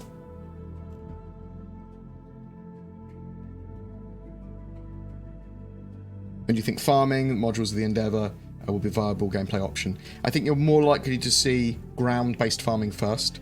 I think the Endeavour is a ship that's going to be coming much later because it's science and there's lots of mechanics and loads of moving parts with that. And I think farming, I mean, they're working out farming nodes and stuff like that at the moment, and how the procedural system is going to spawn stuff in. So, I mean, that's connected to farming. I don't know. It's the answer, but not in the near future. They'll want to get land claim gameplay and stuff like that in first. And potentially even outposts that players can build before farming, in my opinion. You think there will be raid bosses like World of Warcraft or Destiny? I think there's going to be raid type events with kingships and more powerful enemies, pirate bases and things like that, yes. It's going to be a lot more procedurally generated and procedural based. It's not going to be, let's go do the Scarlet Monastery. It's going to see, I played World of Warcraft. It's going to be, oh, I've detected a pirate base over here. Let's go fuck it up. Approximately how long do you think we'll have to wait until we get server meshing? So first stage server meshing is known as static server meshing, which allows multiple servers in a single sort of like instance effectively, but they're all statically sort of already placed. So you have a server that controls the whole of Hurston, a server that controls the whole of Crusader. Yeah? Dynamic server meshing is later, and that's they can dynamically have a server take over an individual object container and then get rid of it when they don't need it anymore. The static server meshing allows them to seamlessly pass data between servers and will allow for other star systems and stuff like that as well. I don't know when we're going to get it. I think we could have it as early as the end of next year. Right, I kept on punching my microphone now, apologies. Date for targeting blades, which are the AI modules that allow point defense systems and manned turrets to be manned by an AI, like automatic firing thing, not an NPC, but an automatic firing solution. Or slaving turrets, when are they coming? Don't know. I would expect them significantly earlier than NPCs in-game to be able to be hired for your ships and stuff like that.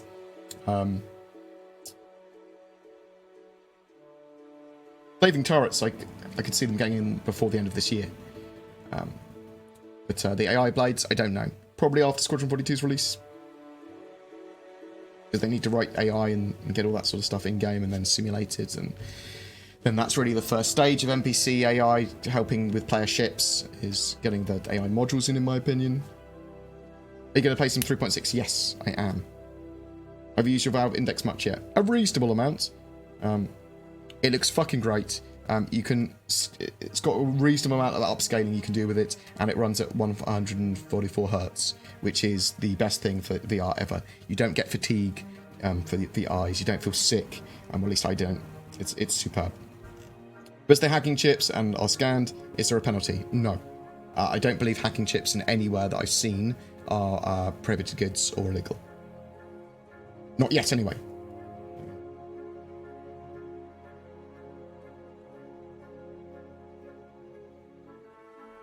What's the coolest thing hopefully coming in 3.6.1? Ship rentals, although, I mean, the coolest thing is the 890 jump, but the best thing is ship rentals. 3.7, physical inventories. We'll look when they update the 3.7 roadmap, and they could very well move physical inventories out to 3.8. But 3.7 is supposed to have the interiors for space stations redone, and then marry that to the new space station exteriors, things like that. Lots of improvements for AI and stuff like that as well for 3.7. We've got the Bandit Defender, the rest of the Vanguards, the Cutlass Red, which is pretty cool. Might see some more medical gameplay because of that. I'm hoping they make the Cutlass Red a respawn point, but that's taking some liberties with what I hope for the game rather than what's realistic. Better procedural generation of lots of stuff and improvements to planets and asteroids and things. So, cool stuff there. When will we see more star systems? I'm thinking that we'll see something at CitizenCon this year, and I think we'll see a new star system next year. Do you think we'll see a rework of the Retaliator soon? I think we'll see some light modelling work and some materials updates for the Retaliator. I don't think we'll see a huge rework for it. Was the index worth the money? Not at the moment, no. It's very cool. It's VR generation 1.5. It's like a step towards the next gen. There's no games really to play on it at the moment. So Valve have said there's going to be 3 super titles that they're going to be producing over the next year. That is what I'm looking forward to. Mainly Boneworks. Right, I'm going to go pee. While I'm doing that, I'm going to load up Star Citizen. Actually, it's already loaded up, I think. It's loaded up. You see this? I'm gonna load it up. Load it up. Yep. Bam.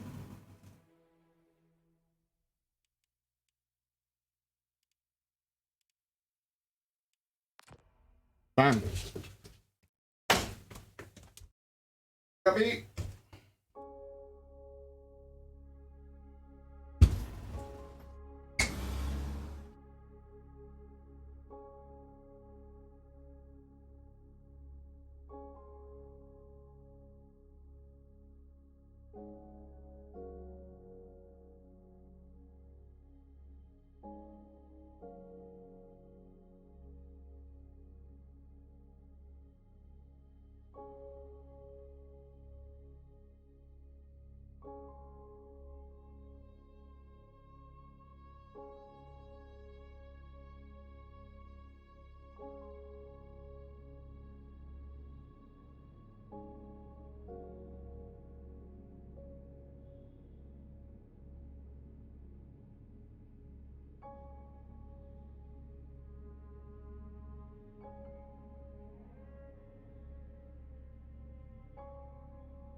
Tricksy little hobbitses. Board Peak is a sweet emote. I want it on my normal keyboard.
Oh.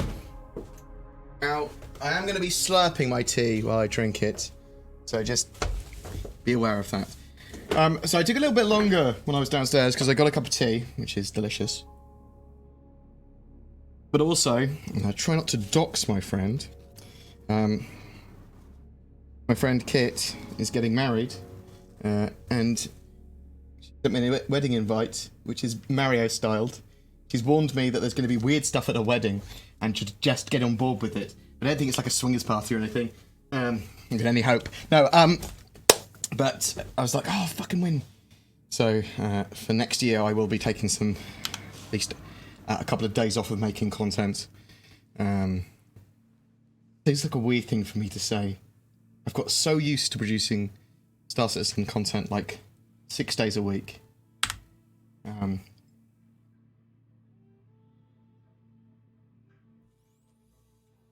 The chair is in a good mood. Oh, thank you very much, Trazand, for the sub. Very much appreciated. Legends, thank you very much. I have a hole in my chest. Yeah, I do. Get my BoredGamer Holy Chest merch. Actually, I probably better tie merch into my stuff better. I've got it very cheaply at the moment from is it T-Mill or something? I'll get some new things up and about. So we're in 3.6. One of the things I wanted to have a look at is hover mode, which is probably the main thing I want to look at today in stream. I'm hoping that one day we can actually play Hypergun Guard Force and Galactic Warfare, whatever the fuck Galactic Warfare is, in game on these sort of things. Like, this is the sort of mini games that I want to work.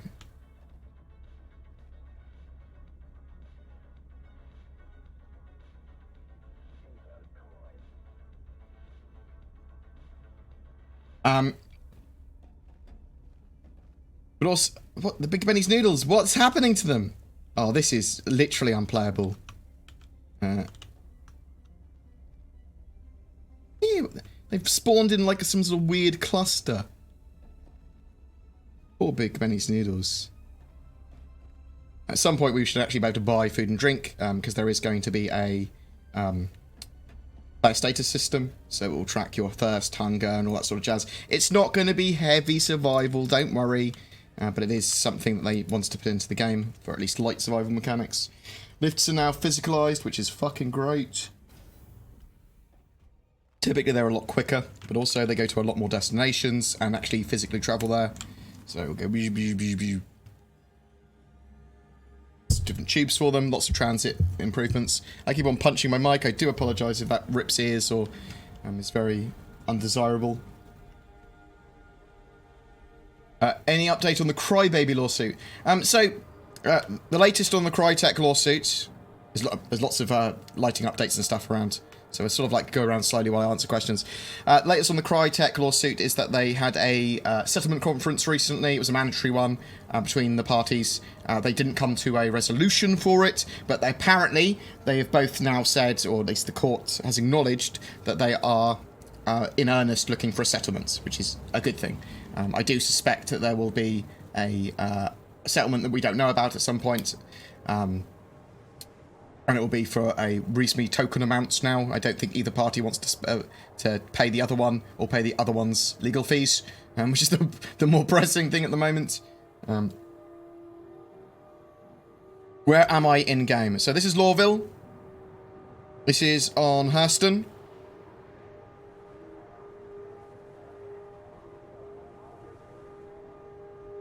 This is my preferred area. I think it looks very, very pretty. I think the planet here is amazing. I think Lawville looks fantastic.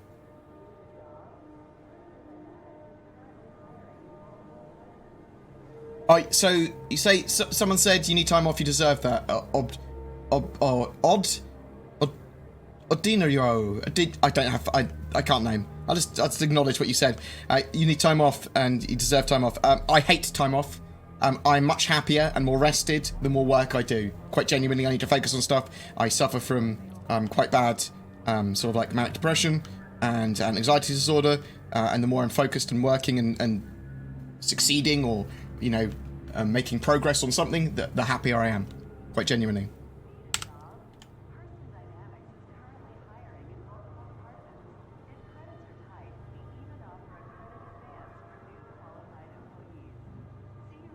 So, I'm going to just open up my other camera, which is at a weird angle. And let's see if we can actually just get FOIP just working without any calibration. Going to be weird. So at the moment, it's trying to calibrate to my Oculus, to my Valve Index, because there's a camera on the front of it. So,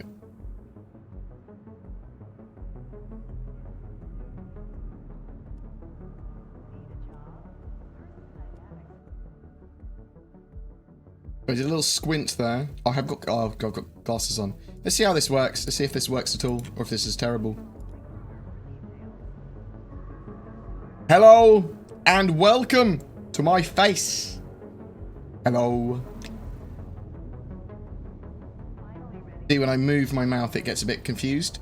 It is a bit better at angles than it used to be, but without any calibration, I think that's pretty good. That's running on a secondary camera, just to the next of this camera. A C922. I actually found, actually there's lots of calibration I can do with the C922 to get it at 60 frames a second, and then get the sort of...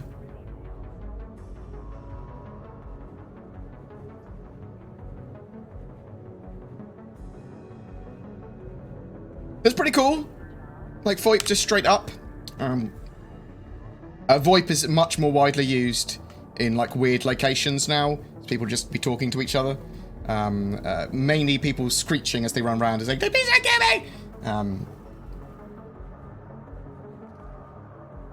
Characters just have idle faces. That's what they've decided to have, their idle faces, the angry faces. Have you tried posing for like a driving license or a photo for something official recently? Like you do like a resting bitch face. Yeah, there's been VoIP and FOIP improvements, actually.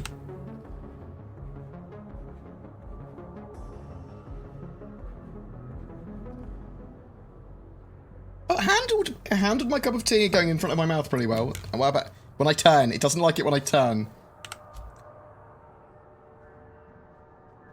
I could get it running off the Rift camera, no problems. Oh, not the Rift camera, the Valve Index camera. It's reasonably high quality. What? So there's still obviously NPC spawning and collision problems. There's NPCs and NPCs, too many NPCs. They go inside each other. That's not great. Was it always that staticky, the metro sign? Let's go to the starports.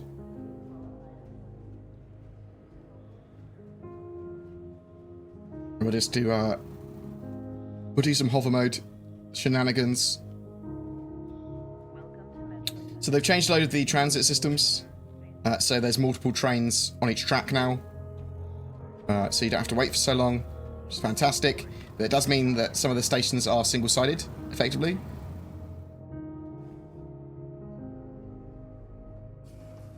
A lot of these trains go in a circle now. Some of them don't. Some are, well, a lot of them still do go in circles, but they come into the station and then move out of the station.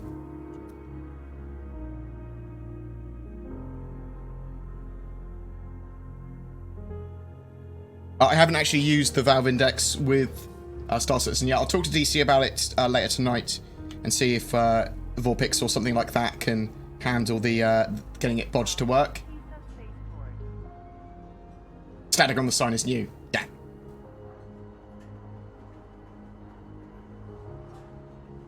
So at the moment, and this is the performance issues that they're having, I'm getting 40 frames per second, which is not great, but it's still playable. There's a very occasional slight hitching as well, so they do need to get that solved. I don't really want to be playing below 60 frames per second at this stage in Star Citizen. I know it's going to happen, I know it's alpha, but when I'm out in space, I'll be getting between 100 and 120 frames per second. Even when I'm away from just major cities. This is partly because of server performance problems, but also because there's loads of entities near me as well.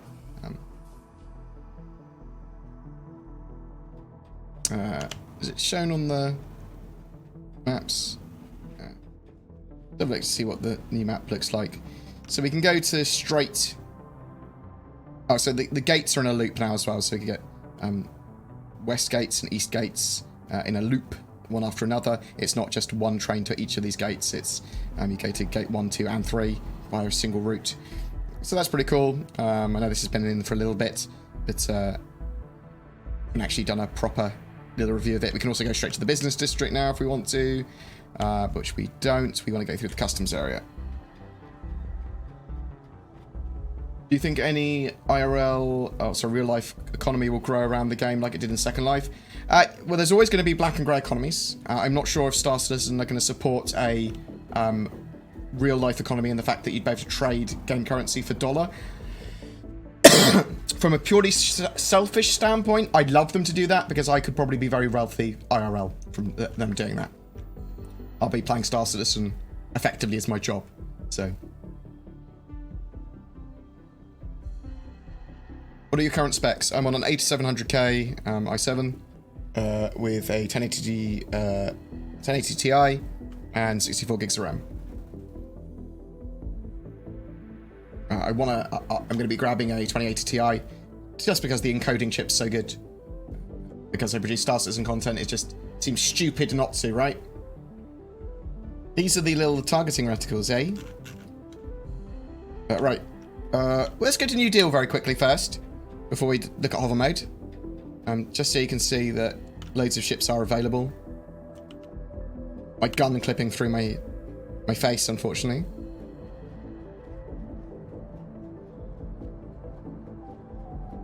Usually see that gun there.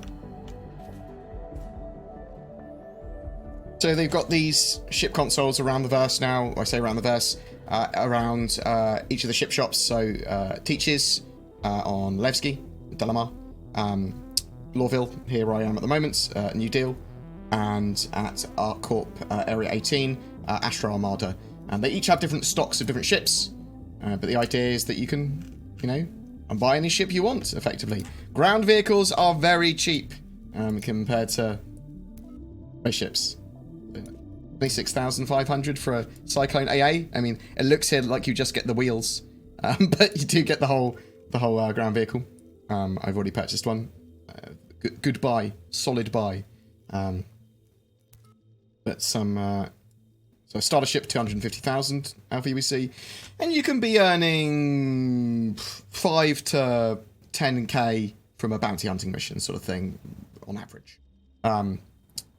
So, and you can grind them, and the more you do, the better you get. Bam, bam, bam, bam, bam, bam, bam.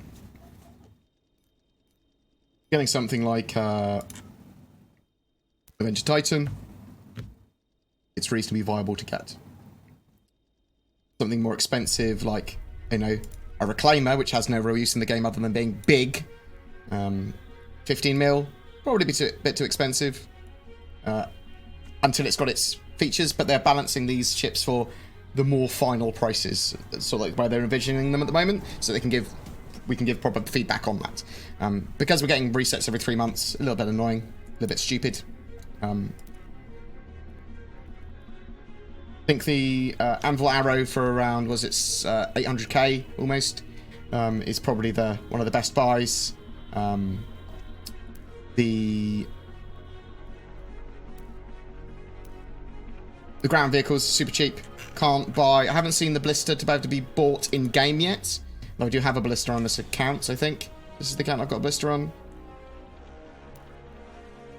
But yeah.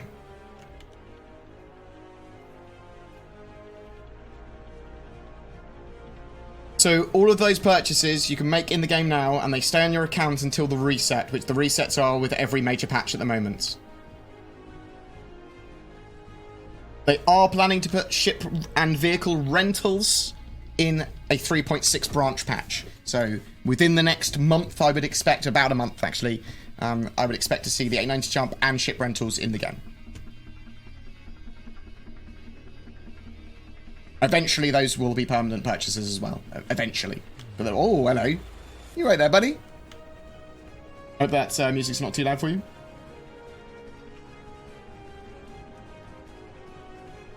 Can you now do missions with friends? Yes, you can launch them with friends. You can do missions with friends. However, there is no proper co-op mission sharing yet. I am expecting it for potentially 3.7. Todd Pappy just said not 3.6 when he was last questioned.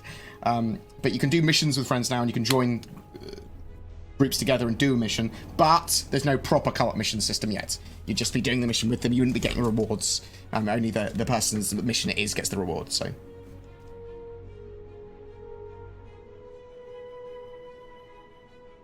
Are you alright, Zenthor, mate? I love your face. I occasionally use Zenthor's pictures for some of my thumbnails and stuff. He maintains a very cool screenshot section on DeviantArt. Feel free to post that, Zenthor. That's in some of my video descriptions. Hey, BoredGamer, just joining the chat. I followed the progress intensely, but have not been able to play a lot of the game. How tangible is it to purchase ships with in-game currency earned through missions? Is it going to be a massive grind? For some of them, yes, it is. For some of them, yes, it is. But if you're just trying to get an arrow, or you're trying to get a mid-level ship, like even up to a prospector, you can earn the money to get a prospector now over a weekend. Mission sharing is not in properly yet, but you can do a mission with other people, but there's no proper systems to it yet. They are going to be working on that. Very viable to get some of the smaller ships, and maybe ships up to around 2 million cost within a patch cycle without it being like, and on the last day of the patch cycle I got 2 million. There's bounty hunt, there's bounties you can do, there's drugs running you can do, there's stuff like that. And right, now let's grab a Cutlass Black.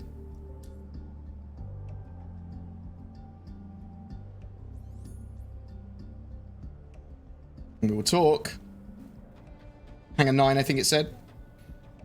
We'll talk about hover mode. We'll do some hovery stuff.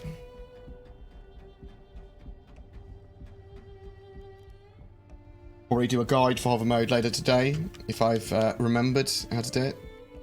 I think it was Hangar 9 and not Hangar 6.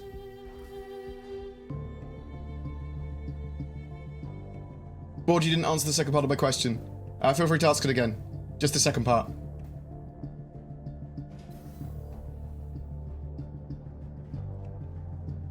All of my ships in 3.6 spawned with no doors. Oh. And no components. No doors? Oh. Unfortunate.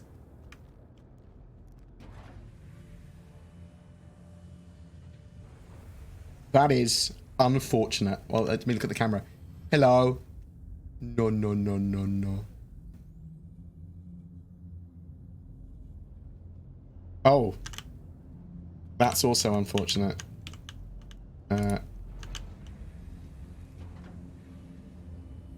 Wished to death by Cutlass Store when I was mocking someone online. I apologise. How much longer are you streaming for? I have no idea.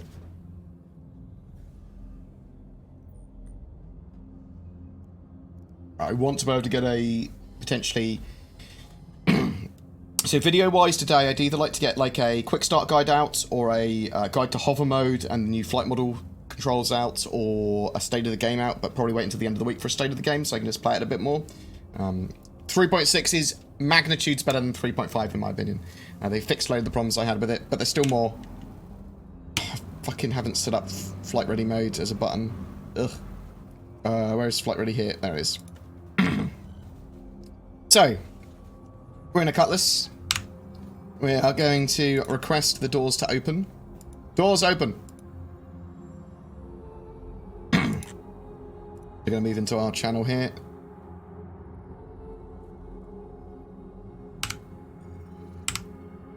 See, we're in hover mode because my engines are facing downwards, and we're in gravity in atmosphere on a planet.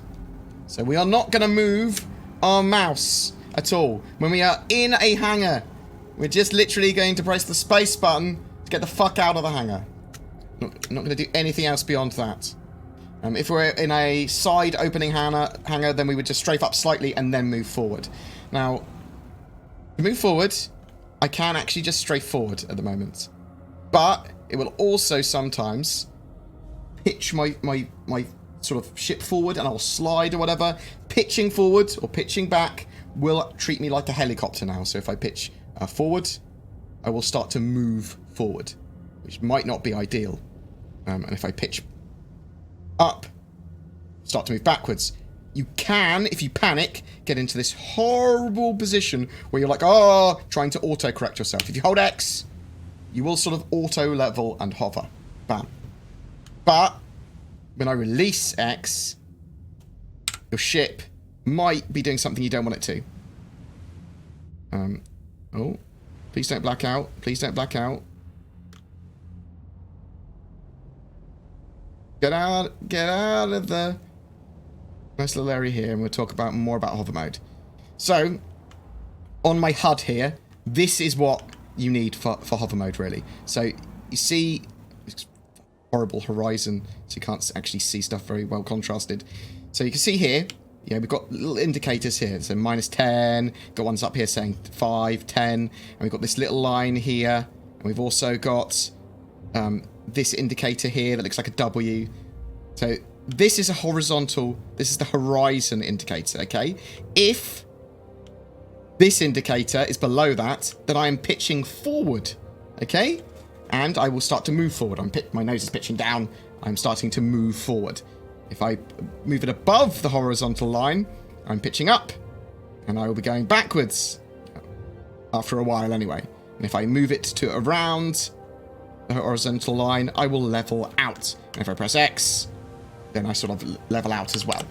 Okay, so that is really useful information. This allows you to be able to align yourself and know how fast and stuff you're going, and sort of, well, not how fast you're going. We'll look at that in a second. But this allows you to work out, am I going forward? Am I going backwards? Also, you see there's a little like square indicator that's hovering to the right of my HUD now, which I'm trying to catch up to. It's in the center of my screen again. Now it's to the right. This shows what direction my ship is going in. You can see that's a back arrow. That's because I'm pitching up. I'm going backwards. If I move downwards, you can see that it points forwards because I'm moving forward. Very useful. All these little indicators show you basically what direction you're going in, where your nose is, all that sort of stuff. And this thing that I'm pointing below the horizontal line is my nose indicator. There's also on the left, where it's got the numbers, and I'm going to be moving up and down. There's this little green line, which is my velocity control. You want to set that pretty low if you're trying to land in a hangar. And then on my right, I've got my acceleration control, which is my power throttle to my thrusters, which I can set whatever. If I'm under sort of like 40%, I will start to drift downwards. This is literally the power to my thrusters, and below a certain limit, it won't be able to keep me airborne, so I'll just start slowly floating down, which can be useful if you're in a very large ship and you want to land in a hangar.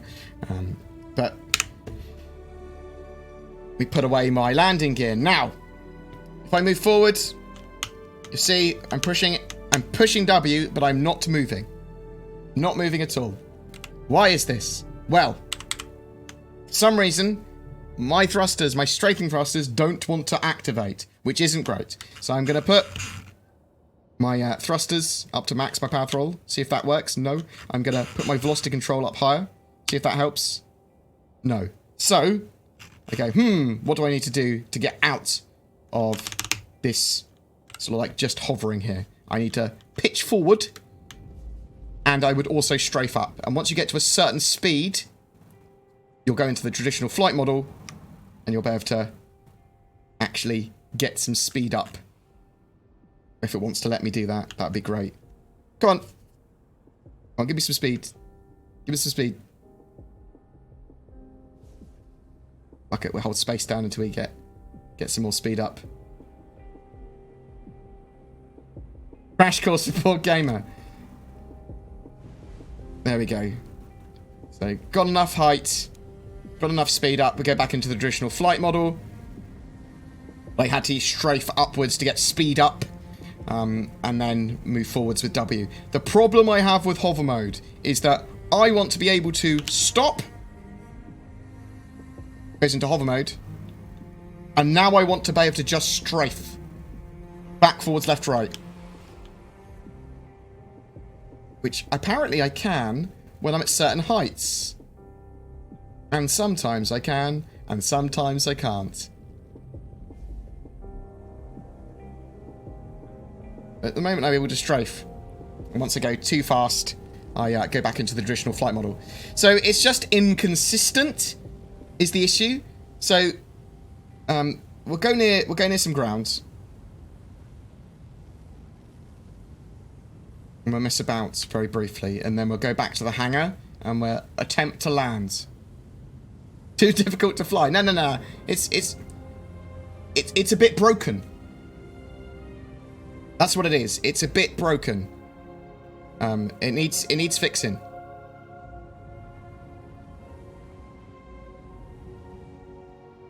Right, go back into the hover mode, please.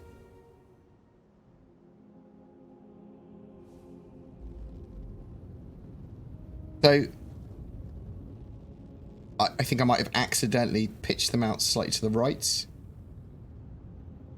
If you don't use the mouse, don't try and aim your ship when you're trying to land, you might have a much better time. But if I go back to F4, you can see I want to choose this sort of like half SCM speed. I want to put my power throttle probably to like 60%. I want to bring my landing gear out. And if let's lower my power to 20%. That should drop my ship down very slowly. Very slowly, you see me literally falling out of the sky, and eventually, potentially, depends on what's beneath me, I will safely land. Safely. Is hover mode new to 3.6? Yes. It is. It needs work.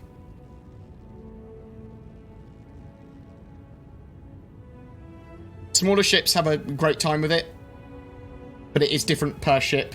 Larger ships, not so much. And see, so I'm not. So my ship started to roll slightly there because it hit an object, but I was going very fast in that direction, and sort of like when it contours to the land, it doesn't like it. Now there are problems. There's no real auto stabilization beyond me holding X down, and now because the ground is not even, so I have to hold control and I'm down. But because the ground's not properly even, it doesn't like it, it just starts sliding. So I've taken back off. So there needs to be some firmer auto-stabilization. There needs to be some more sort of like sensible VTOL with drifting and stuff. When I hold X on a level out, and then when I release X, I don't want to move in any direction. Actually, I'm not moving in any direction. That's pretty good. Maybe I'm pitching backwards. I sort of want it to auto-horizon my nose. So it's all sort of like, bam. Let us raise our power throttle for our thrusters so we can actually get some height a bit better. Shh. And let's try and land. We shouldn't actually have many problems. We're in a cutlass. Shouldn't, maybe, wouldn't, couldn't. Let's get a bit closer first.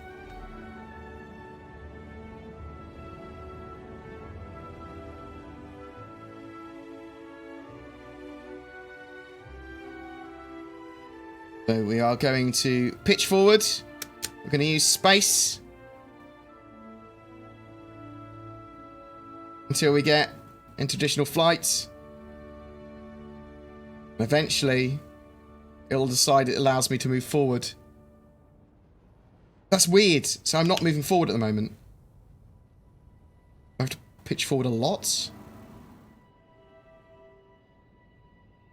Got my landing gear out.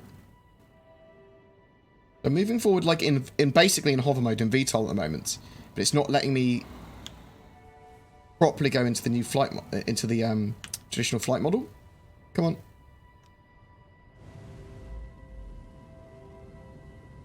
That's holding space.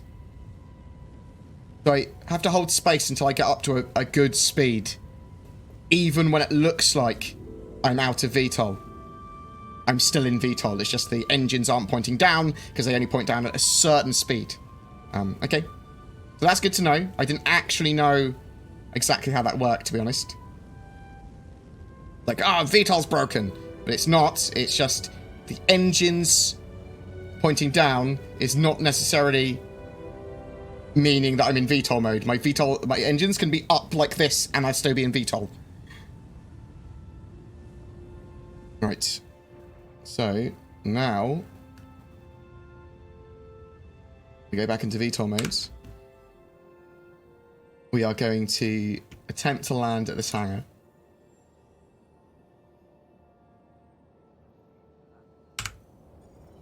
The first thing you need to do is work out where the fucking hangar is. It's there. So, firstly, I'm actually going to fly towards it. So, let's reduce our speed significantly.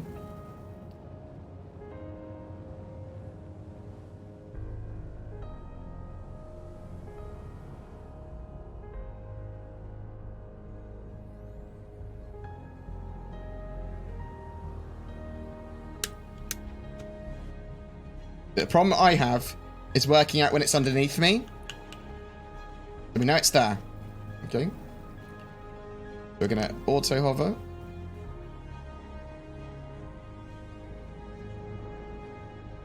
Now, this is where I was when I first started learning hover mode. I was like, I need to get there. So I started pitching forward, yeah? And because of the way it slides, you just slide one way and then another, and then another way, and then another. So as I'm starting to move forward, I'm going to consider moving up. So pitching my nose up so I'm closer to the horizontal line. So now we're coming pretty close into the hangar. It should be pretty much underneath me.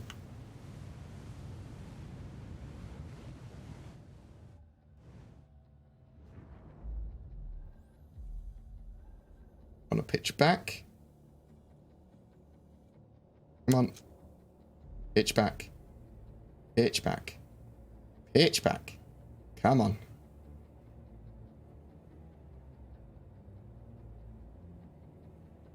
Right, we'll do a third-person camera check.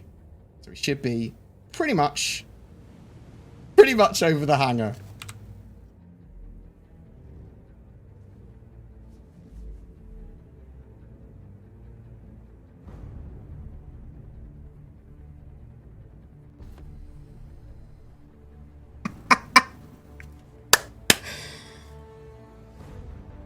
And that's how you fly.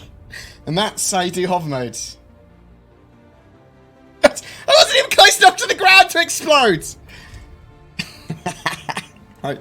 Right, it's fine. It's fine. It's perfect. It's going good. It's meant to do that. I said at the beginning I would do stuff purposely incorrectly. Fuck's sake. Fuck you, game. Checks out. There's no problems with hover mode. It's just me being a scrub. No, I've got a black screen.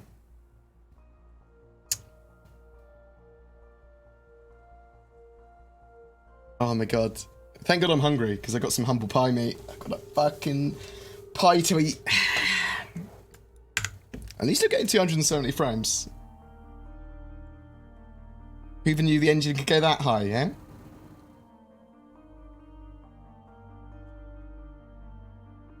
Same thing happened to me. I wasn't close enough to the ground to explode.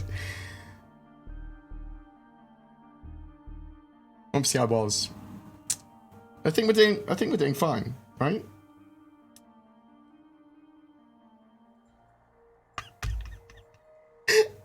Look, watch out for my tutorial on hover mode coming later today.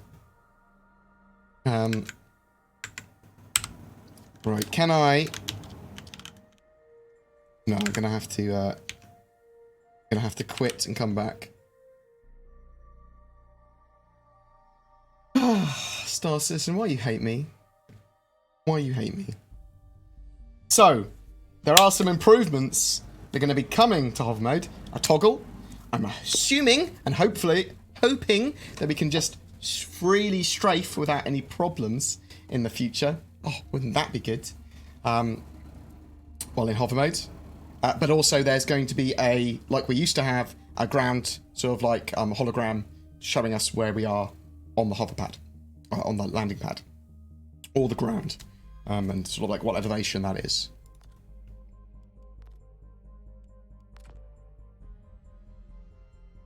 No more Star Citizen. That was it. That was my last life.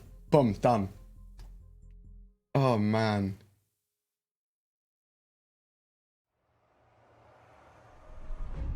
Why do you have to be such a harsh mistress to me, Star Citizen? I've always been really fucking good to you. I've occasionally criticised you when I've had a problem, but I love you. I look after you. I treat you right. Just feel it. Just feel it. Look, I know how to land and to use hover mode, and that shit still happens to me regularly. Okay, that is why they need to get something sorted out for hover mode. Okay, they need more iteration. It needs to not be fiddly to do. I don't want it fiddly. Grr!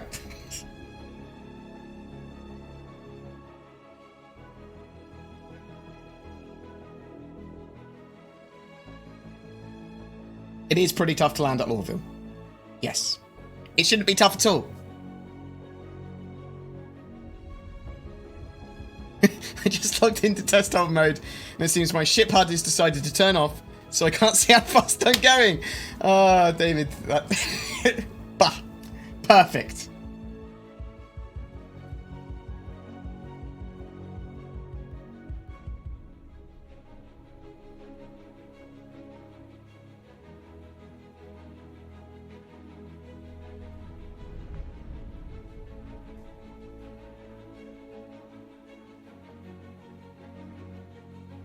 There is a infinite loading screen problem still at the moment, which is annoying.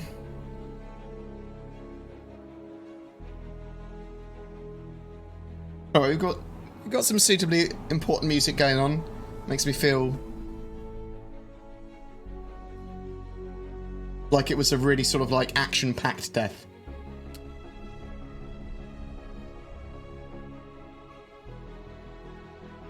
Yeah, Frontier Pilot Simulator. I played it a little bit actually. Guys there, I think they want to get some videos on my channel on Frontier Pilot Simulator. But what I would say is that it would be very much like me flying in Star Citizen. I'm not sure if anyone wants to see that.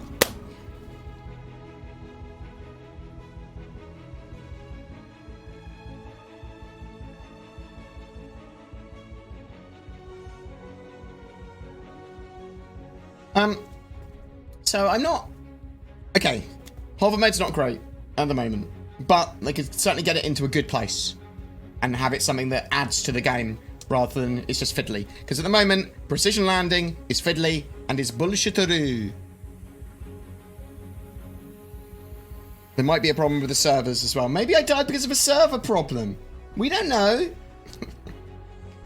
I'll properly relog. Let's properly relog. We've got a bad token. That's actually probably what it is. Logouts.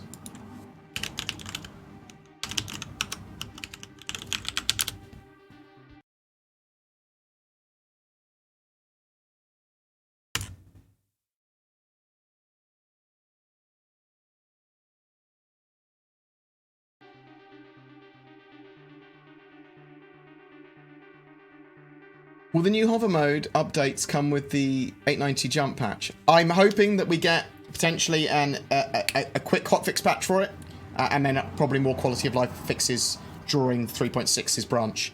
And at some point, the 890 jump and ship rentals are planned to come with in the 3.6 branch. Yeah, so.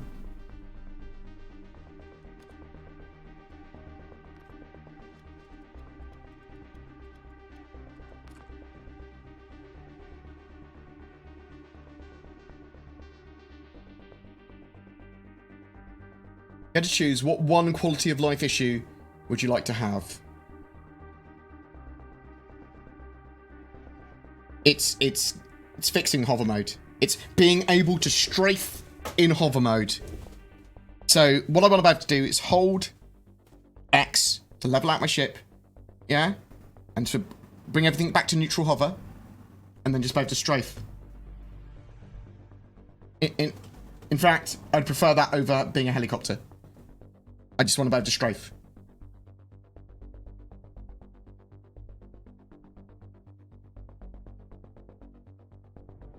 The servers may be fuckarood.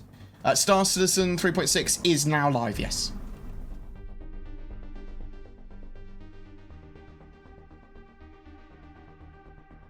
Yep, they're bringing back the hologram for landing at some point.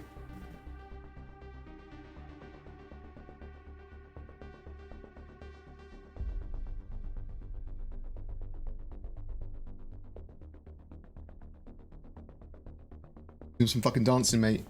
Go club going. One of my guilty pleasures that I do is when I play VR chat on the index with the Knuckles controllers, and you can like swear at people, and you can do a load more stuff with your hands. And it's weird because most people are dressed up as little Japanese anime girls, and I'm dressed up as a big tall skeleton fella, like Vince Noir sort of. Well, the Hitcher type character, but a skeleton. I just go around just calling people out. And why you, Rainbow Dash, a pony? What? Why? I mean, fine if that's your thing. Why are you looking at each other and touching each other's boobs? You're both men dressed up as lolly girls. Quite interesting VR chat. Right. Star Citizen doesn't want to load, apparently. Now let's try different accounts.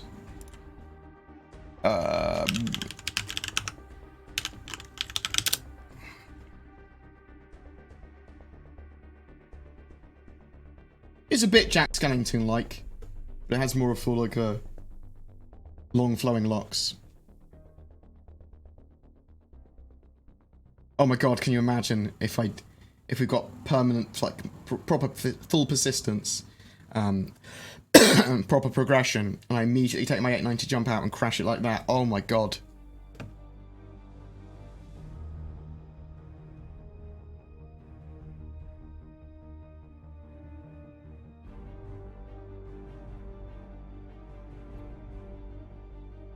Yeah, so, I mean, I like the idea of... account that's not been used in 3.6 Live yet.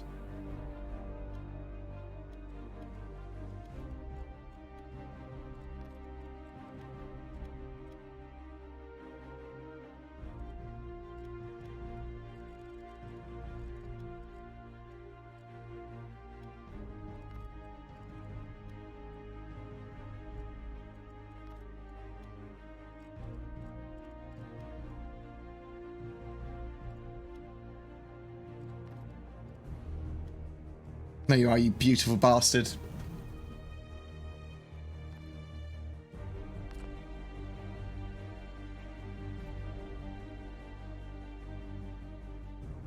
you think a SpaceX rocket vertical takeoff and landing can have a place in Star Citizen? They land better than hover mode does in Star Citizen at the moment.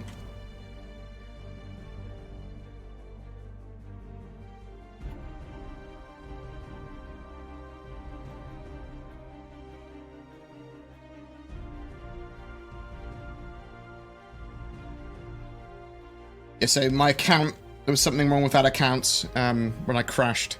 It didn't like it. It sometimes does that. The back-end services sometimes go a bit funky. I don't know what ships are on this account.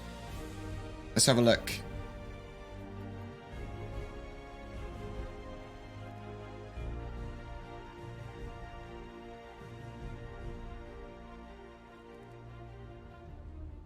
Oh, we have a Cutlass Black as well that we can break. Nice.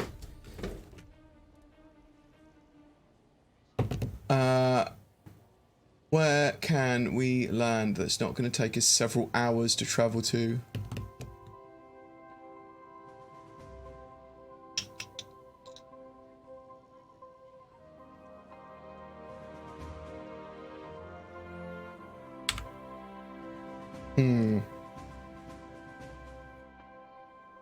What should we do?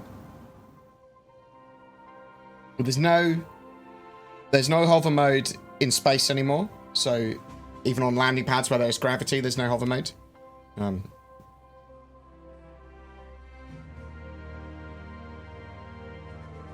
We should have beards at some point. They've been working on beard tech. Levski's still quite far away now, so let me show you. We moved Levski. So Levski used to be sort of here. Now it's here. Same sort of distance that Hurston is away from us.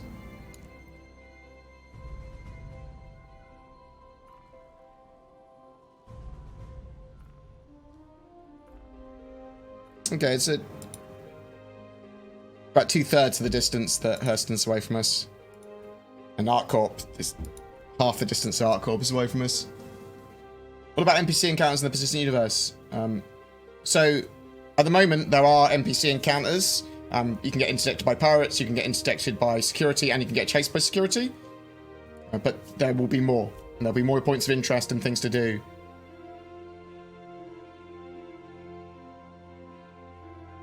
Since crashing my ship now respawns it without any engines or seats, is there a workaround? Try and reclaim it. Is it ever 420 at my house? I don't know, mate. If only we were allowed to blaze it in my country legally, I probably would. It might probably help with my anxiety. Fuck it. Spawn the Cutlass. We'll try and land. We'll try and land. At Delamar. And we'll have a chat while we're travelling in Quantum. Talk about, I don't know, times it takes to get there.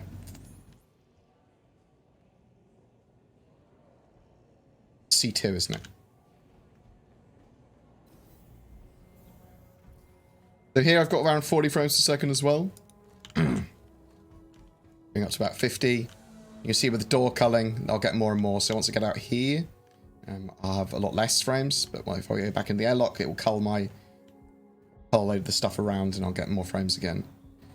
Once I'm in space, I should go up to around 100, 120 frames.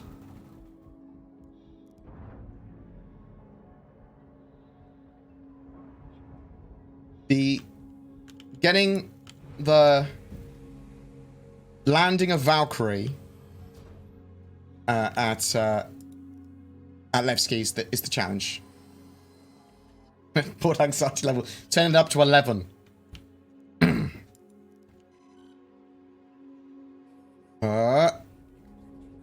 You see, we don't actually go into hover mode anymore. What I want is the weight. I don't mind hover mode. I just want to be able to strafe in it. Oh, I don't want to act like a helicopter. I'm a spaceship. I have rotor blades. I'm not a helicopter. I'm not a helicopter.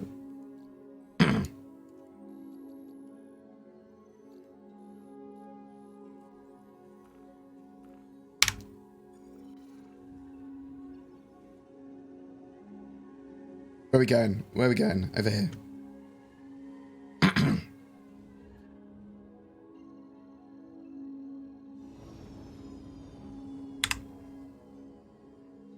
It's going alright. I have to cough though. Oh, sorry. Pardon me. Got a bit of a sore throat.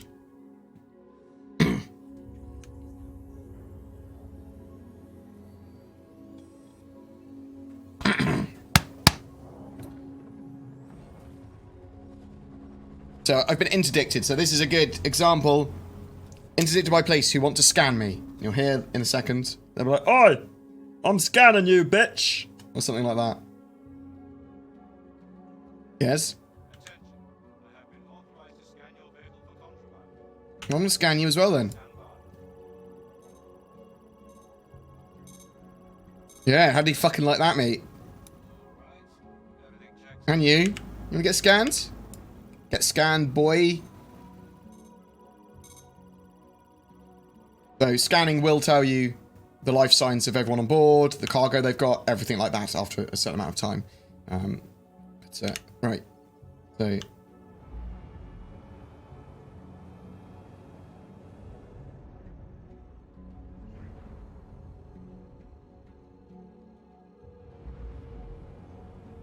You stop jamming me. You've just scanned me, you bastards.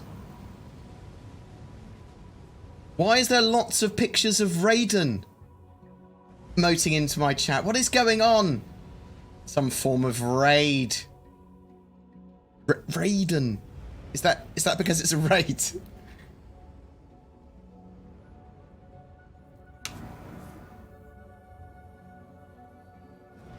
How am I targeting those guys? Have I been interdicted again? It's okay. Can I slow down?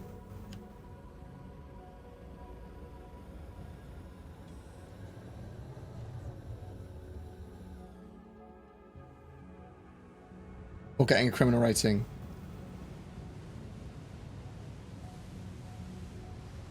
Or is this a pirate?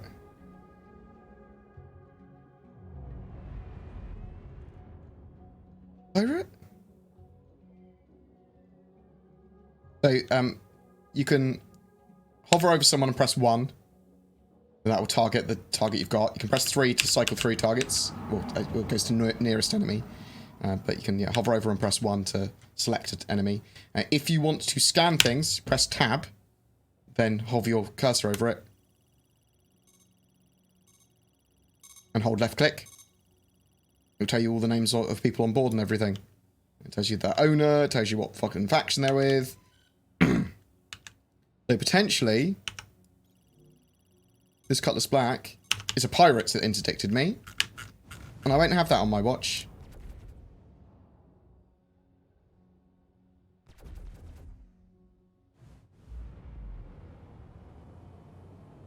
See, they're not as rubber bandy as they used to be, which is a massive bonus. You can actually do some form of space combat and fighting NPCs. They are actually fighting each other. There's stuff going on. They're not AFK.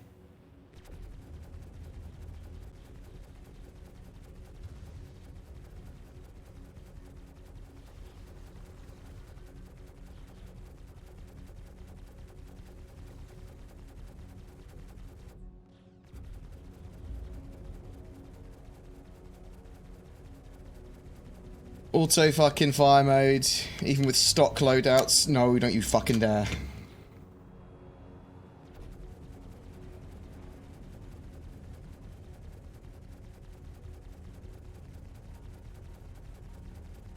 At some point in the future, he will die. So shields, even size 2 shields now, are very effective.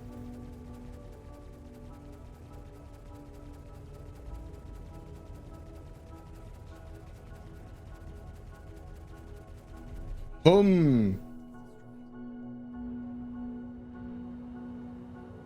This little bounty hunter dude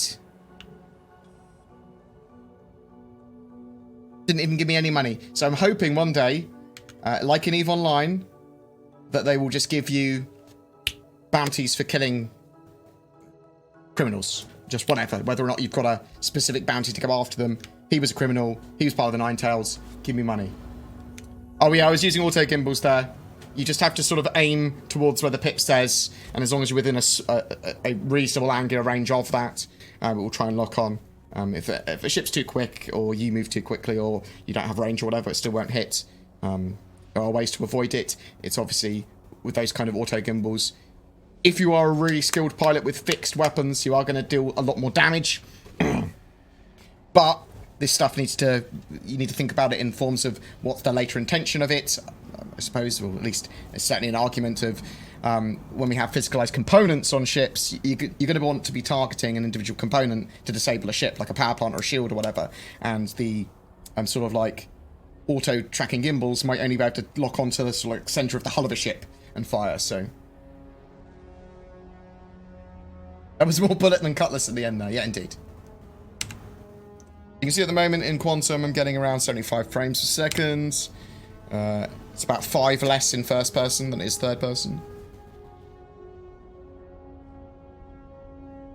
I thought that you held backspace to avoid interdictions. Well, let me just try this. Oh, I was gonna... It didn't... Doop, doop. Get out of your seat and hold backspace to deal with interdictions, yeah?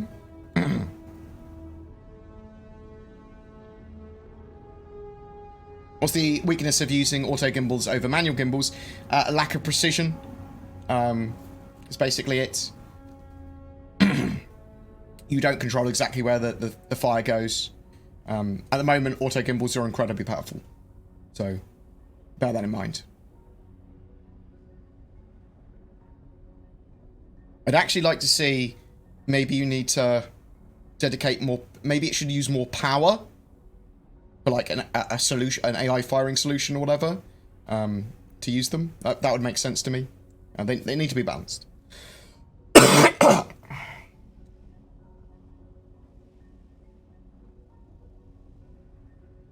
The auto gimbals work on turrets now. Manned turrets need to be manually fired.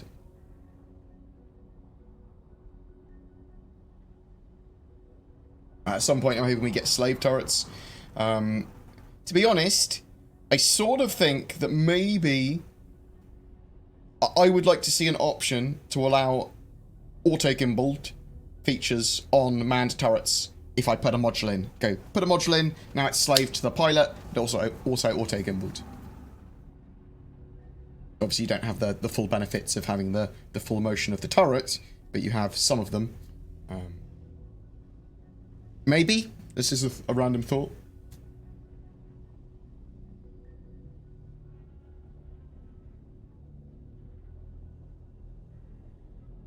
You need a balance there. You need a balance so that auto gimbals aren't super amazing, like always. You need lots of other systems to come online. So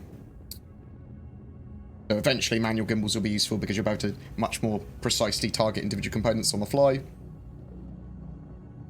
Fixed weapons are the same reason. Obviously higher damage with fixed weapons typically because you can have larger weapons.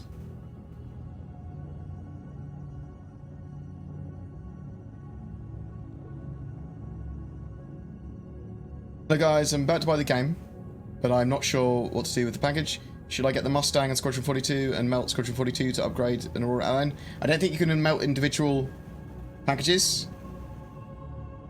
Little bits of packages like that. I would get a Mustang. I'd go for the Mustang over the Aurora. And beyond that, it's up to you.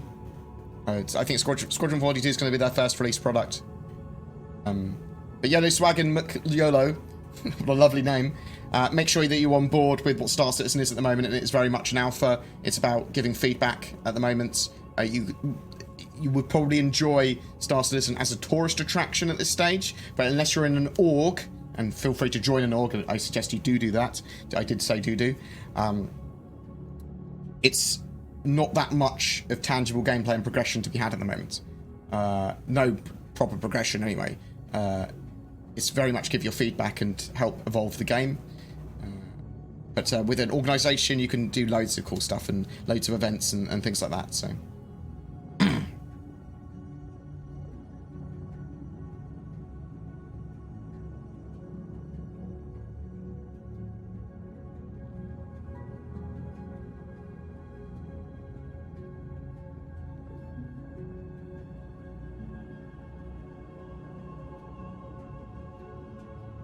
So auto gimbals at the moment are the same size as manual gimbals, yes.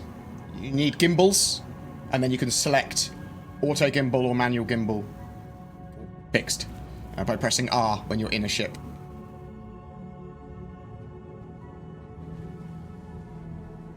We've arrived at Delamar.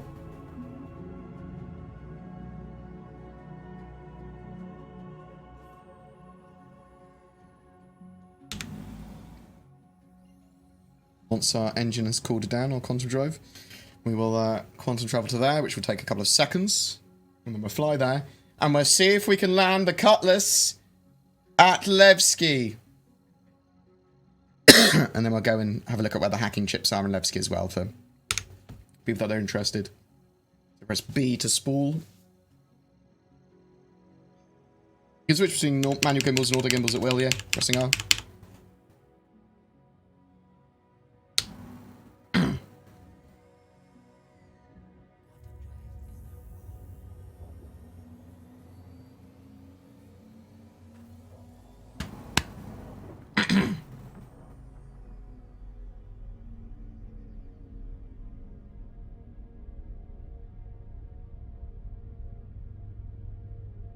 Anything that currently, if you have a gimbal on your ship that is controllable by the pilot, you can press R and make it into an auto gimbal, I believe. Same for all things. If you press R, you can see that round circle appears. Round circle. The circle appears. It's a bit of a tautology. It is a tautology because it's a... Oh, shut up. So then it goes away and it goes back again. Where does it say it's actually fixed or not? This HUD does not tell me what mode I'm in, but that's gimbal assist or auto gimbal. That's manual gimbal. That's fixed.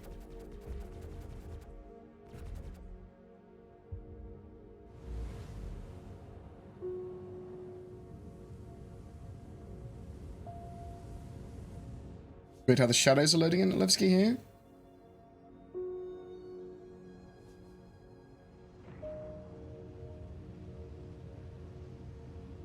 I don't like the popping in of the terrain at the moment, so it pops in assets, and it pops in different levels of detail that are quite obvious, like bam, bam, bam. I'm hoping that gets some extra work in the near future, because it spoils some of the beauty of Star Citizen for me. Yeah, there will be ways of hiring and organising parties and crew on the fly in game, almost certainly.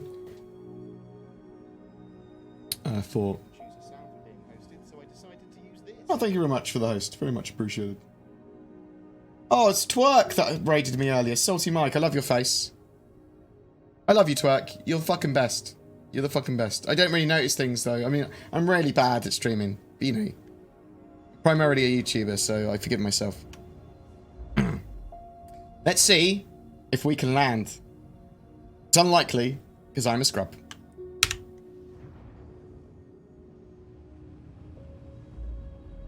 We're coming into Levski now, okay? So we're going to open up Comlink. We're going to call Levski.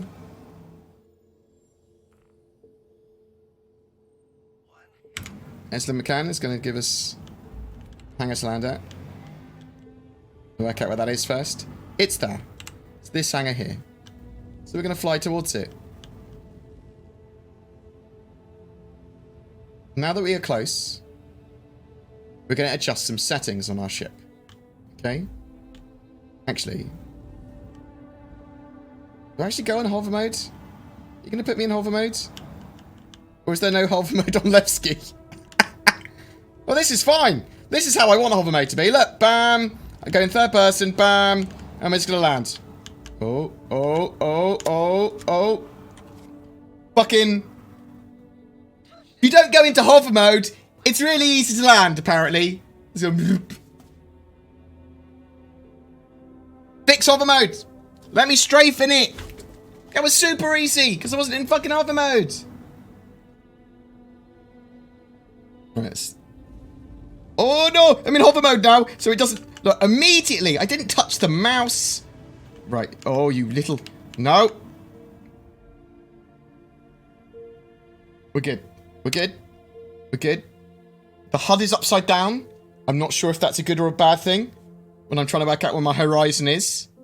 It's probably not the best. Right. So this is now our save point, as it were. So when we explode in a second from trying to leave the hangar. Got 2 Levski landing controls because why not? So, right. Not touching the mouse. The HUD not telling me what is going on, so I might as well go into third person. So yeah, Levski. Easy to land at. Because we don't have atmosphere here. It's basically what it is. It doesn't say that I should go into hover mode. So I can strafe like this. And like this. Oh look. Oh look, I can strafe.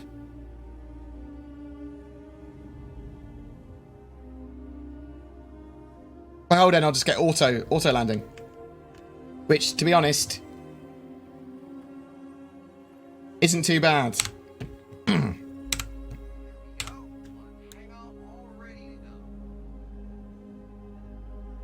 Gonna give me another hangar, or is it gonna give me the same one? They give me the same hangar. So, originally, what I'd do when I was learning to do the VTOL mode, which would be, I'd get really close to a hangar and sort of like zip in and then hold N. Oh no! Oh. Oh. As soon as I go into hover mode, it hates me.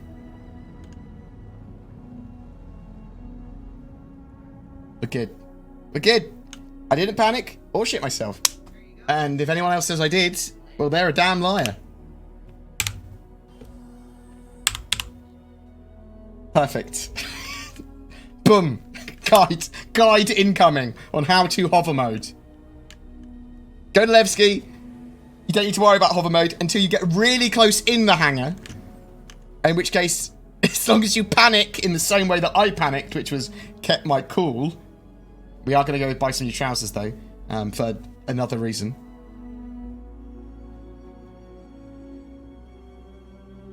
SpaceX already have them in 2019.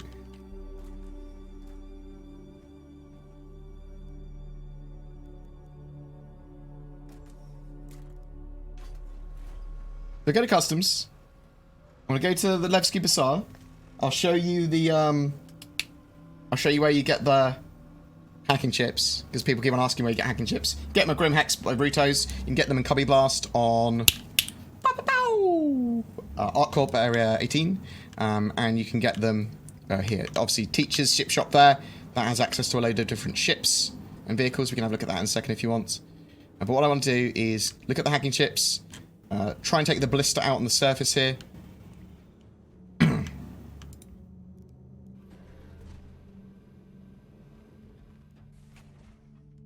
The original physicalized elevator.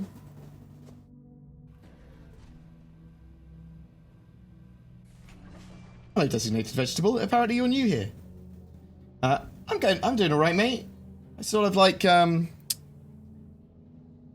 a very special way, crashed my ship while showing how to not crash a ship at Lawville. And then crashed on my accounts. So we're at Levski at the moment. We're at the Grand Barter. Show you where the crypto keys are here, because people keep on asking.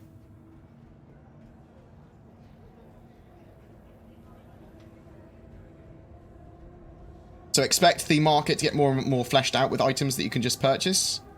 Cool. I do really like this area. It is pretty cool. You can buy clothes and stuff here. I don't suppose you sell any trousers, do you, mate? No. No, you don't. Oh, Safety Boy's helmet. Safety boy! Come. Oh, I haven't turned on VoIP again. VoIP, you know what I mean.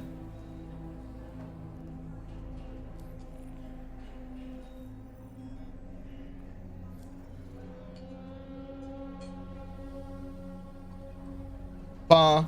Ah, the plant vendor. So, one day plant vendors and then flare. But just over here are hacking chips in a box. We've got, I don't actually know which ones he sells here. Got the Tiger's Claw.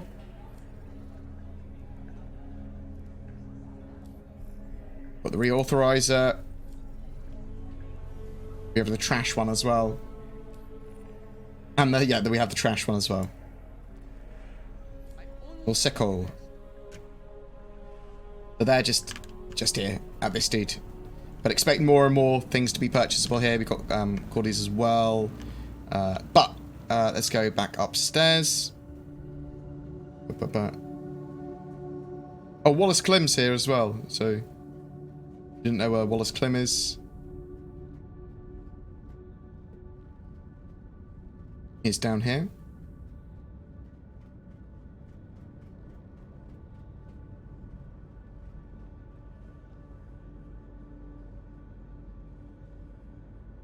The hell you want?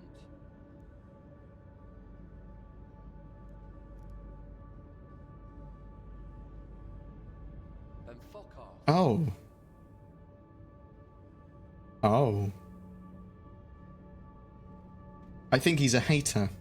That's the term, right? For people that don't agree with me.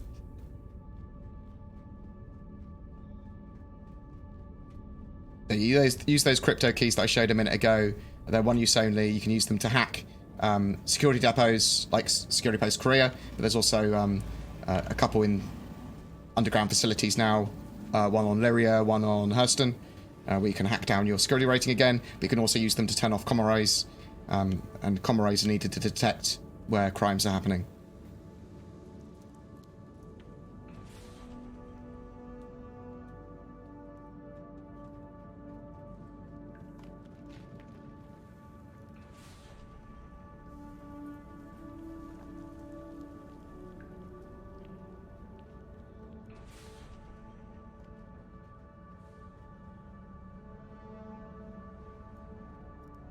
We'll go up to Teachers, have a quick look at what's on offer there, and then we'll grab the blister if we can. Where can you buy ships? I'll show you one of the places now and tell you about the others. I'm gonna buy so many space. Thank you very much, Almaz. Morning board. I just tuned in. Better late than never. Smiley. Smiley face indeed. Thank you so much for the donation. Very much appreciated. I will be grabbing that 2080 Ti by the end of next weekend, just because it's better to do 4K recording much more easily, or much high quality 1440p B-roll and that sort of stuff. So there are 3 major places where you can buy ships in 3.6. One is on Delamar that I am at Teachers Ship Shop. Another one is on Lawville on Hurston with New Deal. And the last is on ArcCorp Area 18 at Astro Armada. They all have different ships on offer, ranging from 15 million Alpha UEC for the Reclaimer, all the way to 5,000 UEC for a golf cart. Ground vehicles are very, very, very, very cheap. And you can literally walk up to a ship and purchase it. Ones you can actually see on offer there. I can go down to them. I can purchase them. Click on that and buy. It's super range. The best range. 5,000 UEC for that. Or, this is where most of the ships will be purchasable from, and a better way of purchasing them in my opinion.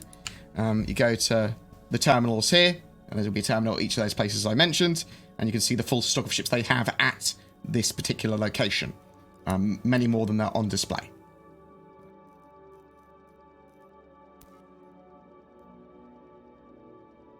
Prospector 2 mil now, and that's actually gone up from 1.4 mil that was in the previous patch, but it is reasonably easy to earn money now with like bounty hunter missions and that sort of stuff.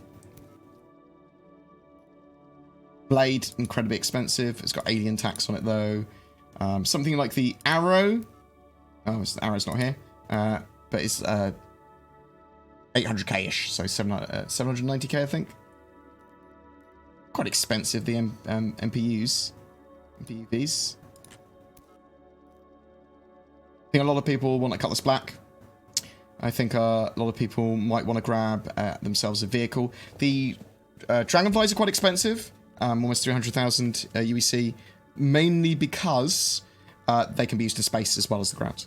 The ground vehicle's like around 30k, I think. Why are you so poor? Because my other account is broken.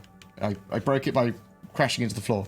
So this is an account I literally have just set up the character on.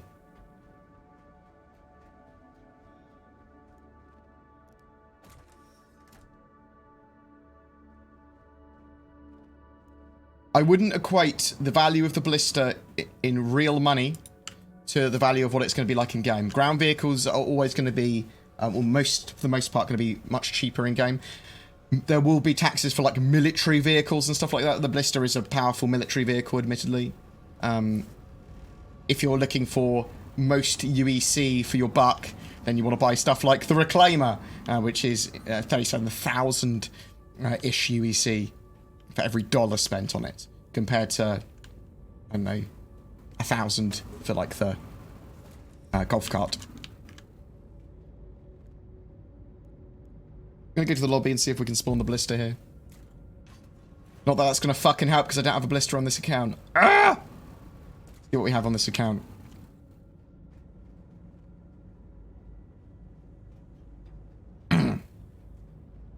What do I do on this account? I don't know. Let's have a look. Nope. It'll be fine though. There. She'll be waiting for you in the hangar. Thanks, Eslin. The ballista is not available in-game to buy yet, which is annoying, as I was hoping it would be. Purchase it with real money if you want it at the moment, or steal it. So I'm hoping they put it in for 3.6.1.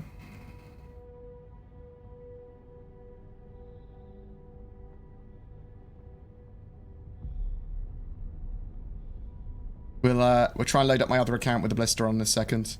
We'll call it if we can't, but hopefully we'll be able to. Be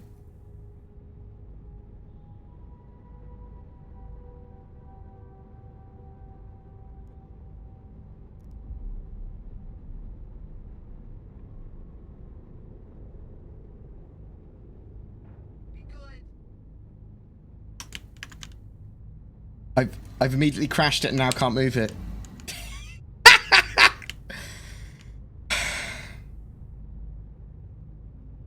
It's fine. Let's see if we can get the handful blister working. Perfect. Perfect transition. Perfect. Professional gamer. Can I just get the chat to agree with me that I'm a professional gamer? Can I just get that? Because one of my friends said, "Oh, you're not a professional gamer. You just read patch notes." And I said to them, I earn money from playing games. I'm a professional gamer. Want people to agree with me? Yes. Where did I learn to drive? Fuck you. That's where I learned to drive. How about that?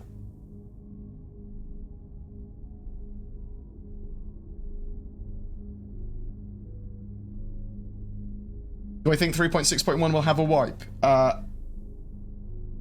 Not if it doesn't need to. I can't see a reason why it would need a wipe.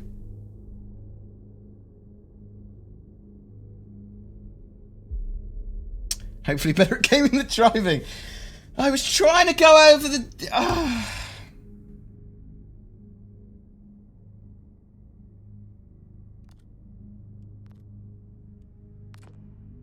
Not been the best day. Not been the best. You are... Thank you. Professional patch note reader.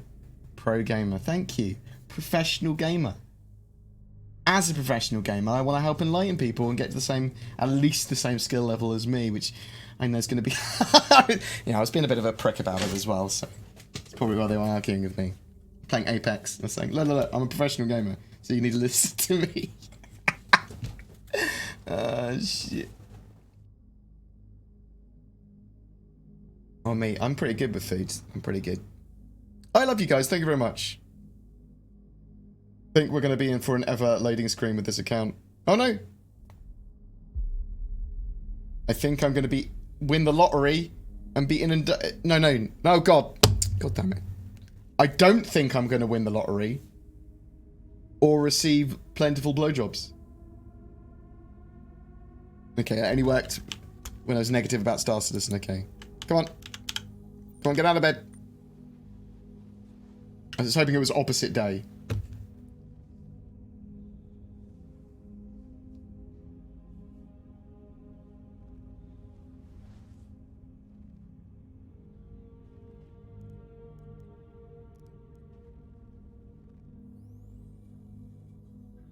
You are coming with me? Property of Idris crew. What book is this?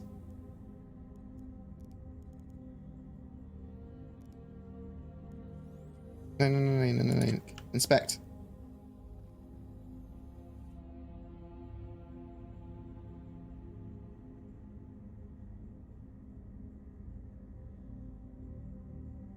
Have you never held a book before? Get out of here. Right, I'm done with you.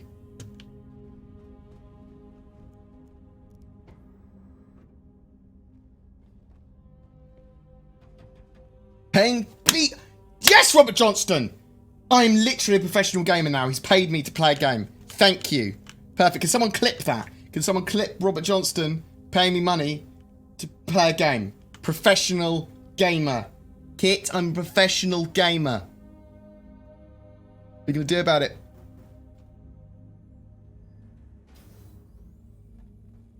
Can you, Sin? I'm a fucking professional gamer. Deal with it.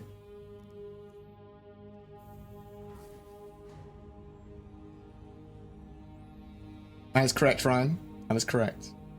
That YouTube money.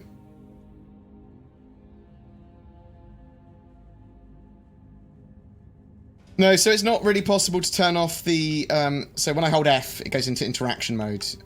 It's not possible to turn off the yellow lines and stuff at the moment. I'm hoping that they give us more options for that in the future. Oh, there's a lot of hitching. It did not...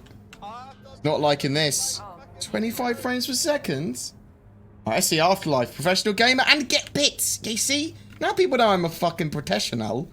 I get money. It's that YouTube money. It's rolling in, and that Twitch money.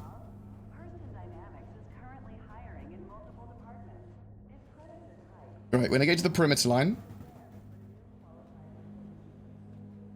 and attempt to spawn the blister, we'll fuck around with it for about 2 minutes, and then I'm gonna go get some food, and then I'm gonna make a video on... Let's go this way. On how to do hover mode, because I think as a professional gamer I need to share my knowledge on this subject. And we didn't have any problems with it earlier. I don't know what you're talking about.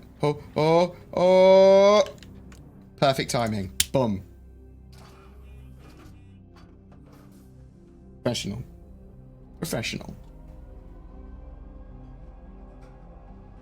Next stop, Lorville City Gate. Professional something. Oh.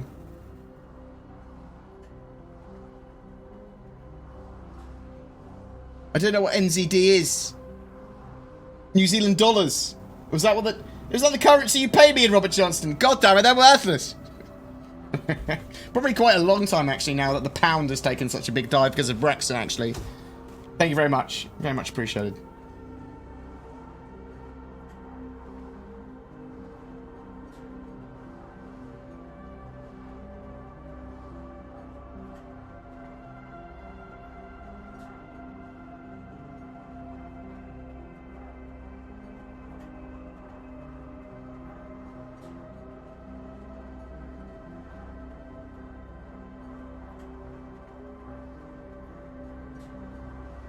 So this is why I need to talk to people, because otherwise I start doing weird shit.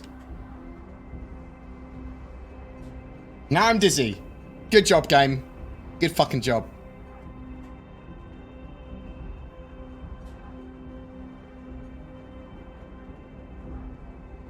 Next stop is City Gate 3.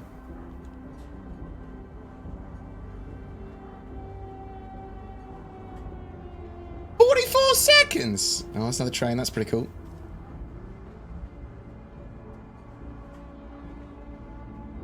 Let's see if there's someone flying nearby we can blow up with a blister. I just want to sort of show it briefly.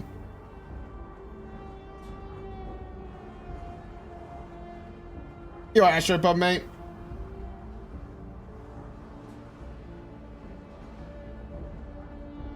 The trains sometimes have other players in.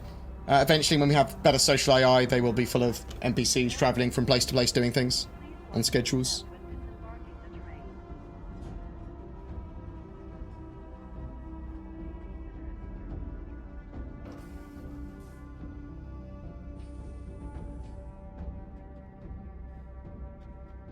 Can I spawn my blister here?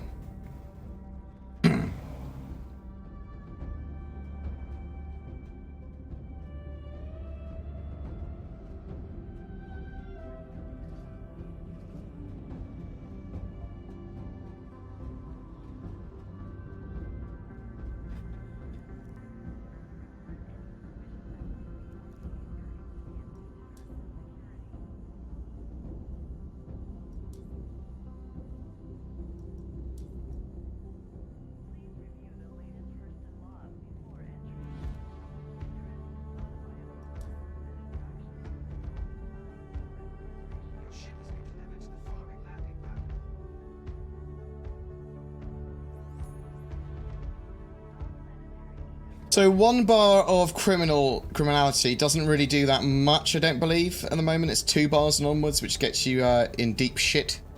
Oh,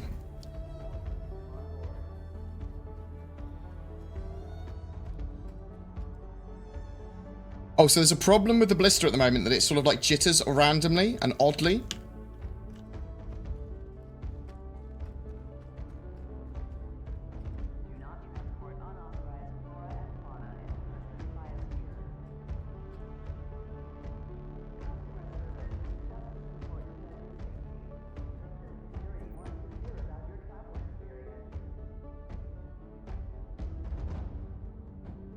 Two big size 7 missiles. 8 size 5 missiles. Gatling turret on top as well. Oh! I've knocked myself out. Have I broken it? No, we haven't. Interesting the way that I have collisions sometimes. So you've got the big missile turret there. Gonna get in the driver's seat to start with. Driver out. We're out of the armistice zone.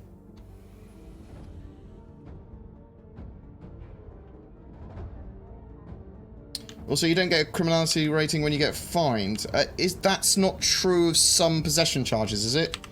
I thought some of the drugs charges got the stuff confiscated when you got scanned. You get a criminal rating and you get fined. Citation needed. Now, we did just see me driving earlier, so I wouldn't feel confident.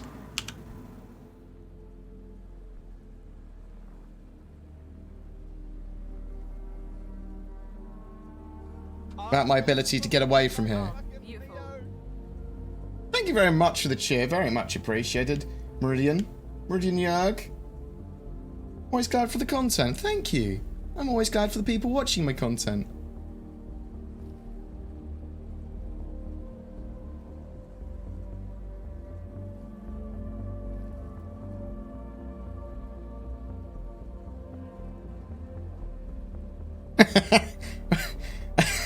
So, professional gamers have no fear, Lars. That's one of the other things. Or an appropriate level of fear. I knew what I was doing.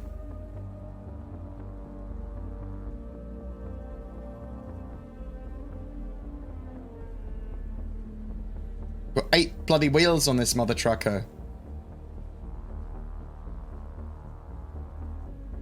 I haven't exploded yet. That's true. Because I don't have to fucking deal with hover mode.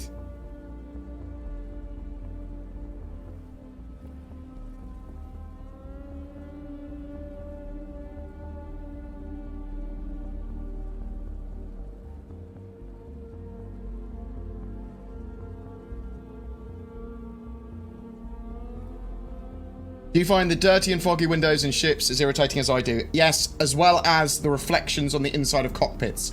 If I'm looking through something, if it's something that I'm supposed to be looking through and out of, like in a cockpit or whatever, or a window in a ship, I want it to be one-way reflections. Reflections only externally coming to the inside. Yeah, that's fine. But when I'm looking out of it, I want an unobstructed, clear view. Give me that, please.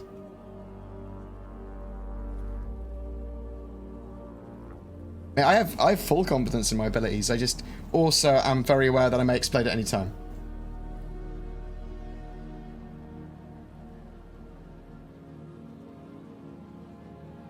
Why is the left right lighting up but not the right side of the blister? What? What? What do you mean?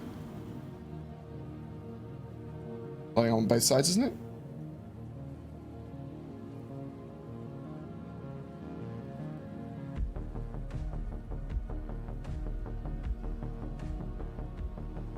I love fucking Pedro's stuff. He has made a bloody good soundtrack.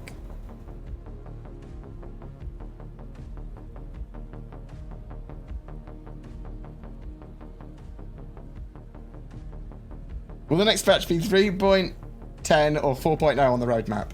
I suspect it will be 3.0. Sorry, 4.0. 3.0, they're going backwards. And I expect it to, maybe they'll try and put in an extra something that they go, and this is a major milestone. Like, maybe they'll go, oh, Q2 2020 is where we're planning to have server meshing or server-side object container streaming and full persistence come in or something like that. But it's just a number. It's just a number.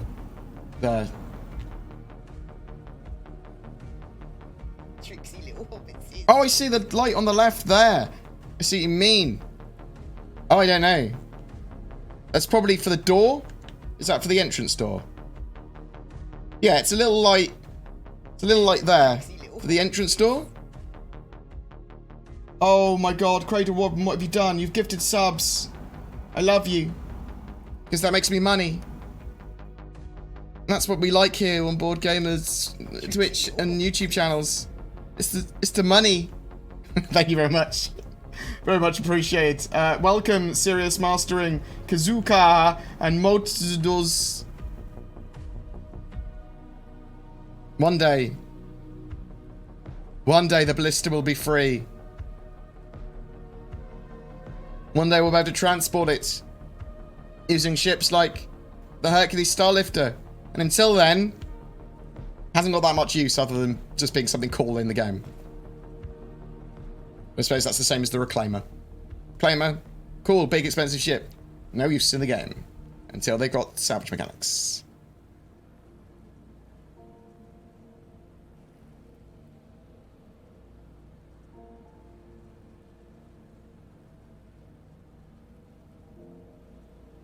I don't know. Is this Crafting a New World, this one?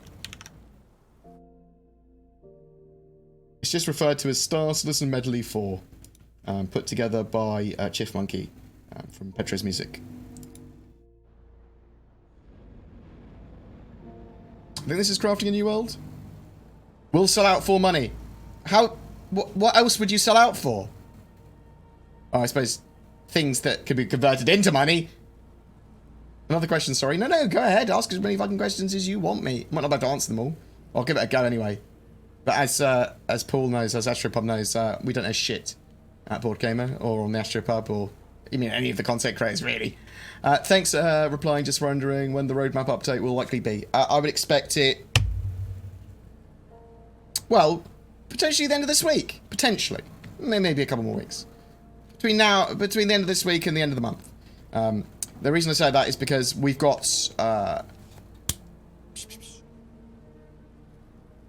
this week is returning the return of the thing, Star Citizen, Inside Star Citizen. Their weekly show is returning again this week. They take a 3-week break every time there's a planned major release. So they've taken their break now. Bam. They're going to be back with Star Citizen Live, I believe, this week. And that'll be cool.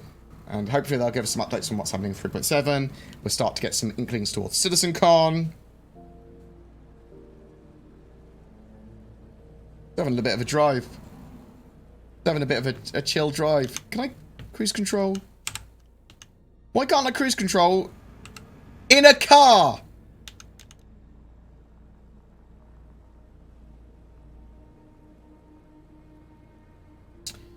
I think you can bodge Star Citizen's jukebox to work. You used to certainly be able to have it working. I think there might be issues with it in regard to sort of like copyright and stuff as well. So they almost certainly will have a proper jukebox working in game at some point. Whether or not it's going to allow us to do anything interesting or just be locked to Star Citizen based music, who knows? Any news on Cloud Tech? Cloud Tech is broken up into lots of different things. We've got Cloud Tech that's for Nebula, and it's going to be used for the coil and stuff like that for Squadron 42, and areas of interest in space. It's like gas clouds and stuff in space that could be mined or nebulas or whatever. There's also Gas Tech. They're going to be used to building out gas giants, which is different. There's also Cloud Tech, which they're going to be used to build out dynamic weather and clouds, which is again is different. Crusader's obviously going to be using gas giant Cloud Tech, and base in general is going to be using the Cloud Tech they're working on, or have been working on the most recently. I haven't got any news on it though. Just, you know, just wanted to give you a bit more of a description. Oh, what a beautiful horizon.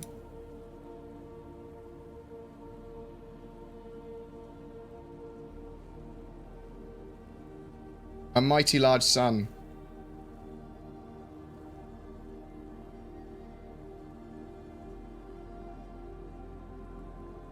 Well, that's very pretty. . 'Cause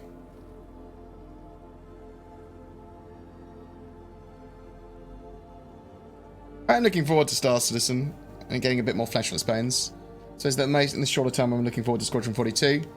And then all the improvements and fucking engine updates and polish that I'll bring to Star Citizen. Oh.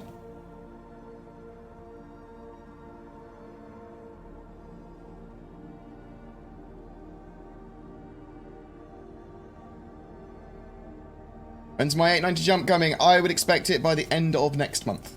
In 3.6 point, whatever it is. Is it still the plan to release Squadron 42 first? Yes. You're going to have Squadron 42 Episode 1 released well before Star Citizen is anywhere near released. Oh no. I've sort of like cornered myself in a weird area.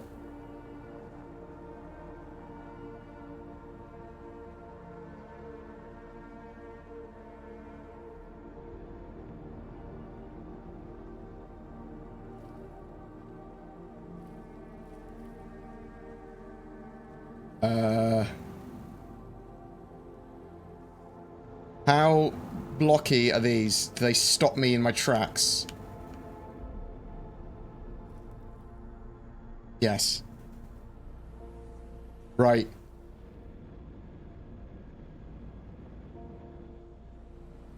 Don't you fucking worry, we got this.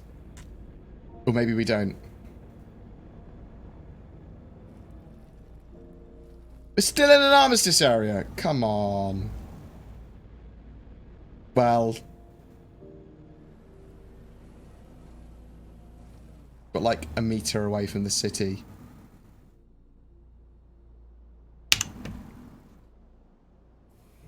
As soon as you're not in the driving seat of the blister anymore, it starts to just sort of like go over the fuck it wants.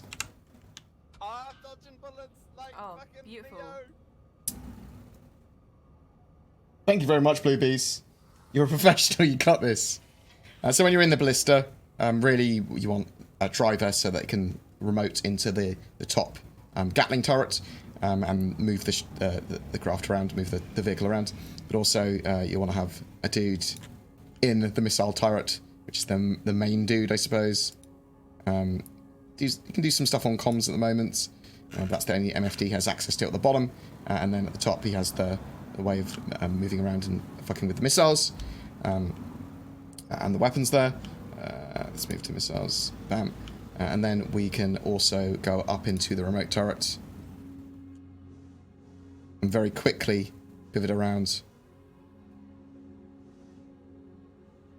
And what do you think? Do you mind the little lines that are drawn on the screen when you're on remote cameras to show that you're on a remote camera? Or would you rather that effect be removed? Unfortunately, I'm in armistice zone still to be able to fire that missile. But, because I'm a professional...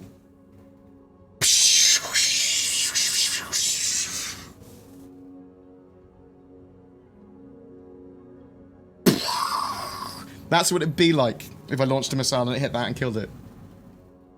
Yeah? Also, don't scan lines coming from the other direction, but don't worry. It's the future. They can do what the fuck they want.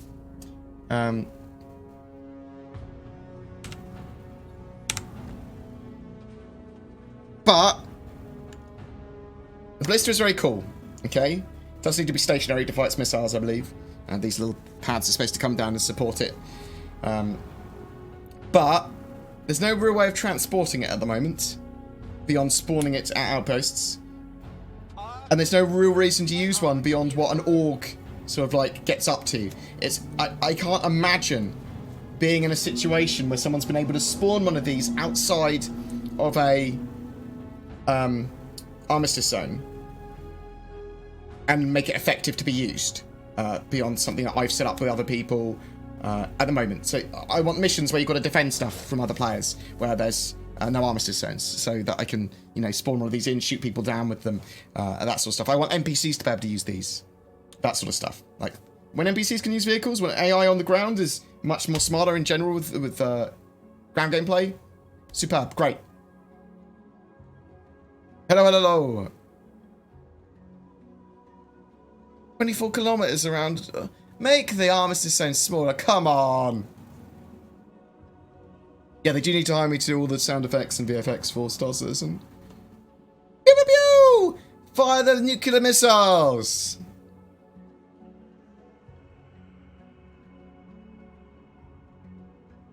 Want to shoot there?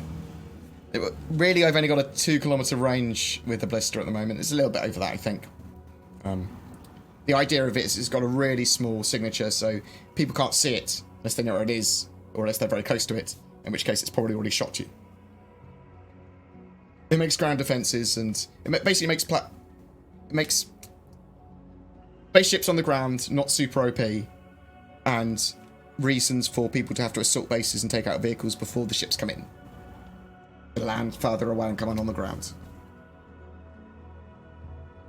I know, you're so immersed from my ship sounds. Or missile By sounds. so many spaceships. Professional board See? game, Professional. smiling. I'm a professional. Thank you very much. Very much appreciated. Has anyone got any other questions? Because I've been going 3.5 hours, which is reasonably long for one of my streams, but I want to start streaming a lot longer. And a lot more. Especially when Zin starts working for me. Bam. Still the plan. You're going to talk about it this weekend, probably. Getting something more finalised, so he gets like a start date, maybe.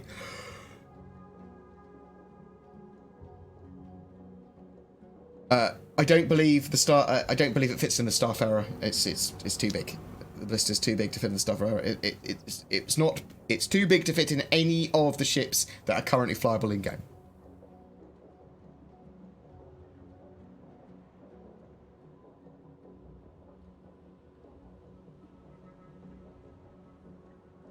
Yeah, so it's got a sort of like estimated 2-kilometer range on sort of like detection of ships and range of its missiles, I think. I suspect the Psi 7s can go a bit further. Got 2 radars is the idea as well, so it's really good at passive detection.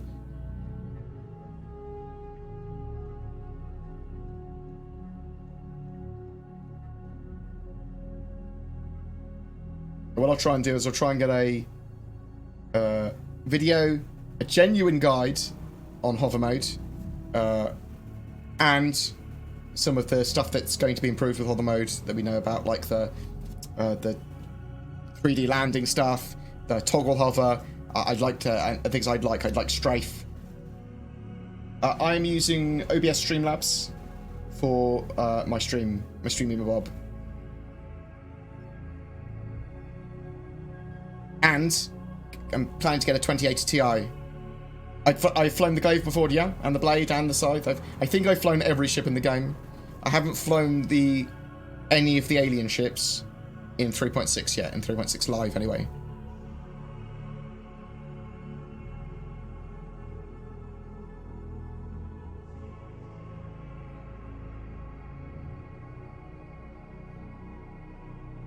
Right.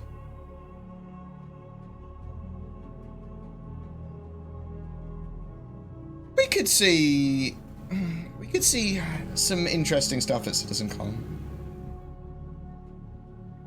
I mean, we will see some amazing stuff at CitizenCon, and I'm going to be going, so we'll see me as well. Boom. Got my GoPro, which I will be doing some live streaming straight from this at the event, and some recording as well. I've got a proper microphone for this as well. Actually, I don't. That's a lie. Because it won't fit in this.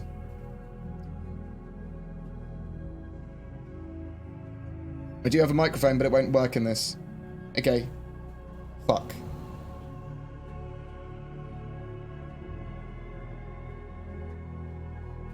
Okay, I need to pick up a microphone for it. I'll do it in a minute. Top tip, don't record in the toilets. Funny story, the first CitizenCon I went to, I was live streaming to Saurus. Or Saurus was live streaming to me. And I walked into the urinals with the live stream, like an idiot, because I was drunk. And Erin came up, had Erin on there. I'm surprised it didn't flash anything, but won't get drunk on stream much anymore. And I certainly won't go into the toilets, because, you know, already the violation of some laws. Thinking about it. But it's not my it wasn't my channel.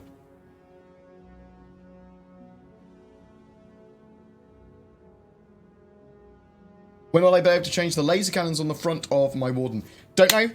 I know they are getting bespoke weapons, so you will be able to change out some of those nose guns for some other specialist guns for the Wardens. I'm hoping that comes with 3.7 or 3.6.1 or 3.6.x. I can't make it to Star CitizenCon, and there's always some great physical swag. Will you grab me some? If I'm allowed to grab more swag, and if I'm allowed to use my clout to get more swag, or people's that they don't take or whatever, then I will try, and I'll either do giveaways or give it to people that have asked for it. So I will try, and then we'll talk about it once I have some. That seem fair?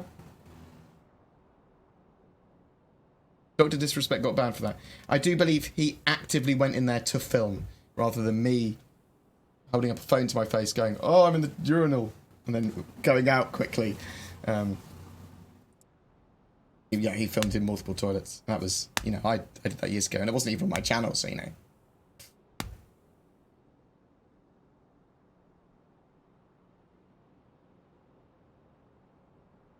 I was drunk and forgot. That's that there. Maybe I'm just saying it for comic effect as well. Maybe that never happened. Maybe it was an entirely made up story. Let's assume that, you know, so it's not a crime or anything. What's my favourite ship? Carrack's pretty high up on there. Orion's pretty high up on there. 890 Jump's reasonably high up on there. Javelin's pretty exciting. There's lots. Favourite ship currently in game, I still love the Sabre. But there's a lot of stuff. There's a lot of stuff. Love the Arrow. Love the Cutlass Black. Right. The snubs are not worth $20 and $30, no. No, get them in game. Buy them in game. Pretty much none of the ships are worth the money beyond the starter packages. Maybe upgrading a starter patch to an Avenger Titan. Maybe a Cutlass Black. Maybe an Arrow. But beyond that, get pretty much everything in game. If you have to ask, is it worth it? It's not worth it. Get it in game. Much worth it to do that. You recommend Moobot? Moobot's very useful. I use Moobot.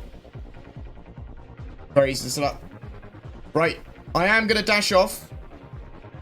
Get myself some food. Try and get a video out on hover mode. Thank you very much for joining me for a very sort of like, you know, special stream. We will be doing a lot more gameplay in the future. We'll be looking at missions and actually getting some gameplay with people on the go as well. Not always, but sometimes. And maybe some specific tasks during gameplay streams and stuff like that. But, yeah. I can't see how the Merchantman can go into the game at current specs without a price hike. Yeah, it will most certainly go up in price when it's next on offer. That's my expectation of it. Right. Who else is streaming? CFG is streaming first, and if not, then we're going to pick some Star Citizen in the community. We can go for one of a new Star Citizen. So they'll be like, oh my god! BoredGamer! I watch your videos! I think you're very pretty!